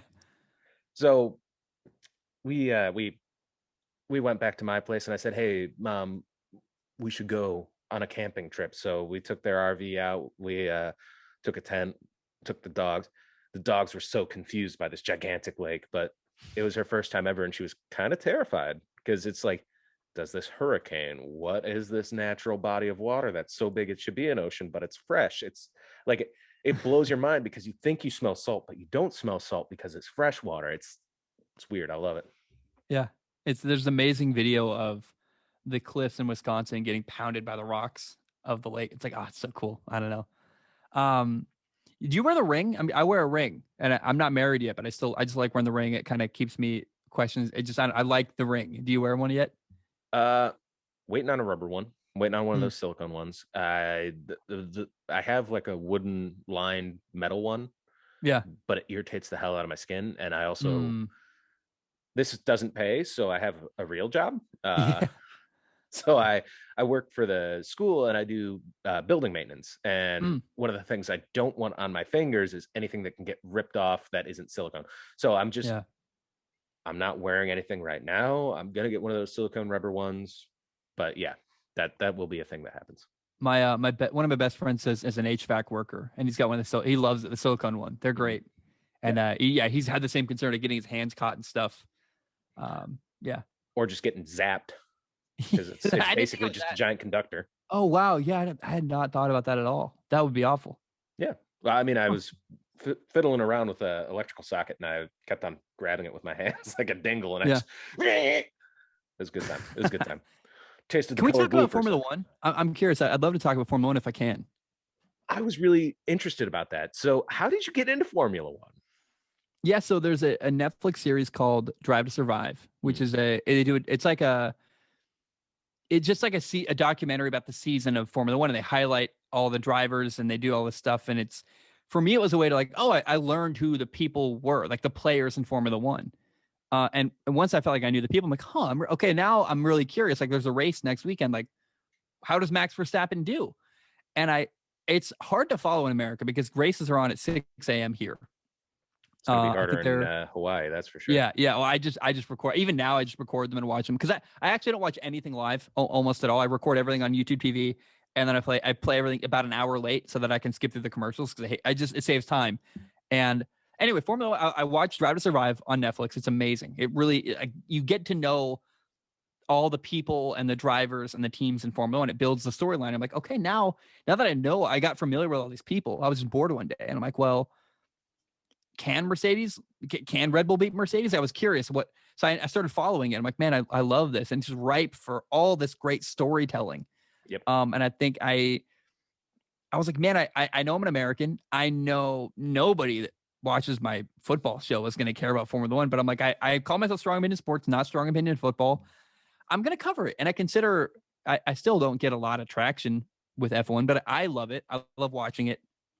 And I slowly have gotten a fan base where there's probably 1,000 to 5,000 people that watch what I do that are only there for Formula One. I get comments and messages like, hey, I don't really like football. I don't like the NBA, but I love how you cover Formula One. It blows my mind. I'm like, wow, okay. So I view it as an investment. I'm building a fan base of people that are only there for Formula One, and it's a separate thing, but it's on the same channel and on the same podcast. Yeah, it is pretty cool. And I mean, I thought it was kind of cool that you just started talking about Formula One day, and I was like, oh, yeah, that's nifty, man. I've been to a Formula One race in Indianapolis. Really? Yeah, it was more than 15 years ago. Almost 20 years ago now. But it was a long time ago. Yeah. I don't remember anything aside from all my friends from Spain were super excited on this young, hot Spanish driver. And I was like, this is cool. Then it was not cool because I was sitting in the sun in Indianapolis for like entirely too long for like my child attention span. Yeah. Good time though. Good time. Yeah, I'd love to go to an F1 race someday. But for me, actually, it's interesting to compare IndyCar and Formula One. IndyCar has really competitive driving where there's no money advantage. Everyone has kind of the same. It's way cheaper. It's way more competitive. But Formula One has Ferrari, has Mercedes, has Red Bull, and has these massive names. People like a guy named Lewis Hamilton who won 7 titles in a row, or Max Verstappen, or Charles Leclerc and Ferrari. Like Ferrari is always going to trump whatever team in IndyCar is rolled out because Ferrari is just a name you recognize and know. And even if you don't know that well, you care about a little bit. Right. And so I just was drawn to this. And I'll tell you, there's a great movie called Rush. It's about Niki Lauda versus James Hunt. It's made by Ron Howard. It's got Chris Hemsworth in it. He plays James Hunt. Roush. Rush. Okay. Rush. It's literally just detailing the dynamic between these two drivers. One, an Austrian Niki Lauda, and a British guy, James Hunt, and they have opposite approaches. One guy is all daring, he's all speed, he's no preparation, and one guy is all preparation, and he's not going to take a risk, but he'll beat you with technicality. And the contrast between these two guys, and the fact that they respect each other for what they're opposite at, and that they both won world titles, is so interesting. They had opposite approaches that both worked, and it's really interesting. And that was one of the first movies like years ago, like 5 years ago I saw it and I went, oh, Formula One's, it put it on my radar. The Drive to Survive really taught me about the sport and who the players were and what was going on in the league. And I was like, man, I'll have to follow this. And I love it. And I loved it too much to not cover it as a sports guy. Right. No, I definitely respect and appreciate that because that is definitely not something that gets a lot of traction here in the States. So anytime I hear an American start talking about Formula One, I'm like, well, that's a little interesting. Well, that's the benefit of being self-employed is if you're on a big national show, you can't really cover hockey. They don't let you because there's not enough intrigue. I mean, really, like that's why people cover the same. That's why Aaron Rodgers has been covered to death because people have to worry about numbers and have to worry about this, and they're worried about. And what I do when I make a show is I say, what do I care about? I care what the fans think about too. I want to make content people like, but it's probably why it took me about an extra month to work on film analysis because I was working on other stuff I enjoyed. Right. And I part of the benefit of being self-employed and not working for ESPN or CBS Sports is I can make what I like rather than what I have to make. And I can do, I've been watching the Stanley Cup Finals. And I'm doing a whole episode with my friend Austin, breaking down when the series ends. Hey, who won, Montreal or Tampa? Probably Tampa, and why? And we can break it down. And I can do that because I'm self-employed and don't work for a big company that tells me what to do. And that's definitely great. That's awesome. One of the best pieces of advice I was ever given, I think, was find your passion and your skills and find where they intersect, and that's where you should be working. And it very clearly seems like you've definitely zeroed in and bullseyed that because you got a lot of people who watch, and I'm one of them, and it's great stuff every time. I'll even watch the Formula One stuff, and I don't understand Formula One. Thank you. That's amazing. That means a lot to me. Yeah, I don't know what I would do. I think honestly, I would make some kind of content. I mean, I'm actually working on a movie podcast right now. I watched Dead Silence. I watched literally last night for an episode of the movie podcast I'm recording because I love making content. I love sports, but I think I'd be okay if honestly, I probably chose a harder career path than I needed to. Like I probably would have had an easier time selling insurance or doing something boring, because they give you more tools and more to work with. But I kind of chose a hard road, but a road I love. And I would rather work hard and love it than do an easier job that I don't care about at all. Yeah, I definitely hit that point in some of these jobs I've tried, man. It's brutal, but I respect that about you and others like you who have blazed the way. Not gonna lie, I'm gonna tell you, I'm cheating my way ahead a little bit. I'm not building a fan base organically. Now that this whole NIL thing's happened and you can pay college players, I've already purchased some sponsored tweets from these kids from the school. Oh, that's smart. Huh. Yeah. That's so cool. Now, I mean, they've got a direct line to my fan base. That's smart. Well, not really. It's kind of cheating. Well, it's completely cheating, but the YouTube algorithm has me pushed down. So even when I looked up my own name, my own YouTube channel, like I couldn't find it. I was like, that's a little weird. Yeah, I don't know. It's funny. a lot of people ask me what are like the tricks or tips you have, and I don't have a single one. I literally, the only thing I've ever worried about is making what I like. And Yeah. then like John Belling's my favorite musician. I've talked about him a lot. He's got a similar philosophy where he just clearly makes music he likes, and he doesn't really care if people watch. Like he knows enough people will care to pay his bills, and that's all he really cares about. I've kind of felt like I just knew, instead of, because when I started off, I wanted to be like Stephen A. Smith or Colin Cowherd or I remember trying to be something I wasn't, and it didn't work for me. And I was like, well, now what do I do? I still want to talk about sports. And so I did. If you go listen to episode 1, it's very different than episode 363 I just put out. There's a lot of angry hot takes. I remember something like Yeah, that. I've been following you for a few years now, man. really. I Well, remember some of the that's early amazing. stuff. Thank you so much, man. That's so cool. Yeah, But I really had to ask myself, like, what do I want to do? And I just wanted to make what I enjoyed. Yeah. It's good stuff. Everybody likes it. This actually does lead into another question I have, though. What are your 3 favorite sports to watch? Football, basketball, and Formula One for sure are my three favorite sports. I mean, and my content shows that football's my favorite sport, bar none. Yeah. I like basketball a lot. Basketball it's harder to cover. It's easier to cover than baseball, but it's got a similar, like, regular season is almost impossible. But I do love basketball. Playoff basketball is amazing, and then Formula One. Oh my gosh, I love a good. We had a race 2 weeks ago, the French Grand Prix, where it came down to the final like 2 laps, and with 2 laps to go, Max Verstappen passed Lewis Hamilton to take the lead in Formula One, not only in the race, but in the standings. And it's like, oh, yes, that's why we watch, for that kind of finish. And so those are my 3 favorite sports by far. All right, now here comes the fun part. That isn't fun at Okay. all. Now you can no longer watch those at all. What do you replace that with? Not just content wise, but like your own personal time. What do you replace that with? What do I replace it with? I'd probably watch more IndyCar, because it's similar to Formula One. It feels like cheating, but it's like they're very similar. We're going technicalities there too. It's in America. Yeah. But the fan base is tiny. I'd probably watch way more baseball. Because I don't know what else I would do after that. Honestly, like, baseball is really good. It's probably number 4. If I had to think of like a third sport to watch after baseball and IndyCar, if I couldn't watch football, it doesn't even basketball, have to be a sport. Just what else would you fill your time with, and what else? What I fill my time with? Yeah. Oh, video games for sure. I'd probably play. I love video games. I don't play them almost ever because I don't have time. I do have time. I think it's more important to work and do stuff. But video games are a passion I have that I like. My 3 favorite things in the world are sports, movies, and video games, and I love them all equally. And movies are pretty easy to fit into your life because it's 2 hours and you're done. Right. 40 hours of a video game is pretty hard to find time for. But I like, my favorite podcast is video game podcast, and I don't really listen to any sports content. The only podcast I listen to is about video games, and I love them. I just don't have a lot of time to dive into that passion of mine. I understand that. I also feel that pain. I don't really love video games, but I like them. And I have those moments where it's just like, all right, I got to play a game for a couple hours now because I just got to turn my brain off. But like, I'll just started playing Fallout 4. I know it's going to be one of those games I'm never going to finish because I'm going to lose time for it because it's a 14-hour playthrough. Who has time for that in the adult world? Nobody. Yeah.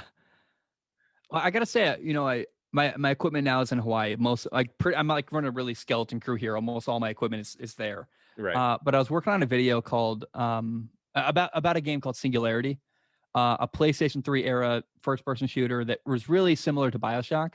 Yeah, I think I remember that one. Yeah, made by Ravensoft, who now does Call of Duty, but it was like their last game when they were independent and not a Call of Duty team. And it's so good. And it's like, that's something that I love, the medium of video games, like the process of creation and gameplay loops. And it's like, I think it is often underappreciated. I think people play a game and forget about it.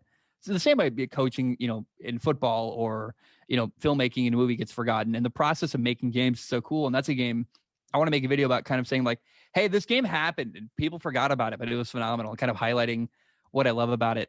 I just on the plane, I play Super Mario 64 still on my Switch. Like, I love that. It's just so fun. And I love games. I mean, that's a classic one. I still haven't beaten it. Probably it's hard, dude. It's so hard. It's so difficult. It's a time sink too. It's one of those ones that just you've got to really invest because all those stars you got to find. I tried once. I think I was I don't know, maybe 16. So at this time, it would have been 2004, and I wasn't able to do it. Like as a 16-year-old, I couldn't do it still. So that made me never want to play it again. What's this thing? Strong opinion sports and strong opinions Zach has. Yeah, Tell me about that. That's a question I have. Not just sport related, but do you have any like weird strong opinions? Like I've got that weird hate of UGA. That's one of them. But like also in general, I know you just covered this. Yeah. I don't believe pineapple belongs on pizza under any circumstances. Oh, I just disagree. But I think that it doesn't have to be a yes or no question. It can be a sometimes question. I understand that, but I think under no circumstances should some. So why? What's your beef with pineapple on pizza? Well, like, give me a rational argument why it's so bad. I just don't like it. I don't like sugar. I don't like sweet. I don't like it. I don't like the flavor of pineapple. Like it kind of like makes my mouth feel numb and itchy. Maybe I'm allergic. So you bite into pineapple pizza and it doesn't give you the sweet, like the juicy joy. It kind of makes me feel like I'm tasting vomit. If I'm being honest, it's got like that acidic bite to the back of my throat. And I'm like, oh. Well, it's like some people they smell cilantro and smell dish soap, or no, the cilantro is another word. Yeah, they smell dish soap rather than cilantro. So maybe some people just don't enjoy it, and that's fine. I think it's weird. People have such a hard time letting other people enjoy. Like, we want to control not only what we enjoy, but what other people enjoy. Like, if people love or people hate pineapple pizza, like, have a great life. Like, I couldn't care less. It's funny it's funny. Like, you look at even Carl Nassib came out the other day, the Raiders defensive end, and it's like, you don't have to be gay to just be like, have a good time. Like, I don't care. I don't know why he can't have his own personal life. It's like, I don't care. Yeah, I mean, I'm not trying to control anybody's life, but just like anytime I'm somewhere and somebody's like, "Oh, would you like this barbecue Hawaiian pizza?" I go, "Oh, let me guess, it's got pineapples on it." And I like instantly judge them a little bit. You know, it's just anytime I see one of those specialty pizzas with pineapple on it, I'm like, I feel less inclined to order from this place now because they're throwing that gimmicky sugar crap at me, and I don't want it. Yeah, a couple of strong opinions I have, if you want to hear some that are interesting. And this is not a strong. I'm really concerned about plastic in fish. I really like. My fiance loves sushi. I watch too many documentaries about you cut open a fish and you see all the plastic particles inside. I'm like, man, you're just eating plastic. Like meat. Like it just makes me uncomfortable. So I've almost entirely cut fish out of my diet.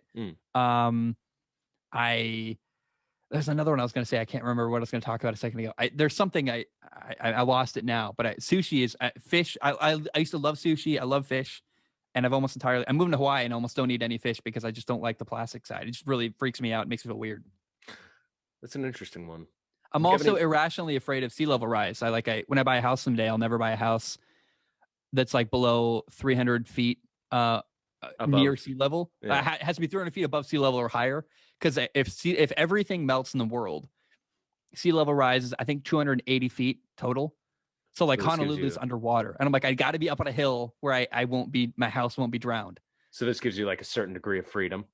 Yeah. The extra 20 I want to feet hand it down to my kids. And I'd love to have a house where I could like, hey, my kids can have it someday and they can like, that's my dream. But you buy a house in Honolulu and pass it down, it's gone in like 100 years. That's a real possibility. That's a good one. I hadn't thought about that one. See, the other thing I think is people in general shouldn't put stuff on their nails. Maybe a little bit of polish is fine or whatever, but I'm talking like those acrylics. I don't think people should put acrylics on their nails. Yeah, I hate that. I hate that look, yeah. Well, it's not even just the look, but it's like nails actually provide a function. They need air circulation. They need airflow because they also help regulate your immune system. You shouldn't be putting stuff on your nails, like even polish. You should take it off as soon as you're done. Like anytime I see somebody doing that, I'm like, oh, I bet you've got germs. You're gross. You're diseased. I got a lot of stuff. Like, it's funny the things my fiance. I don't care about aesthetic like at all. I literally don't. I don't pay any attention to.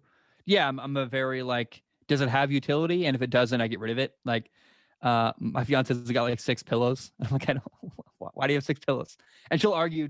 She'll give me a dirty look. She'll argue forever how they're great and they provide a function. But I have all kinds of stuff where I don't care about what paint is on the wall. I don't care. I wear like ugly clothes. She has to dress me because I don't. Otherwise, I would probably look like an idiot.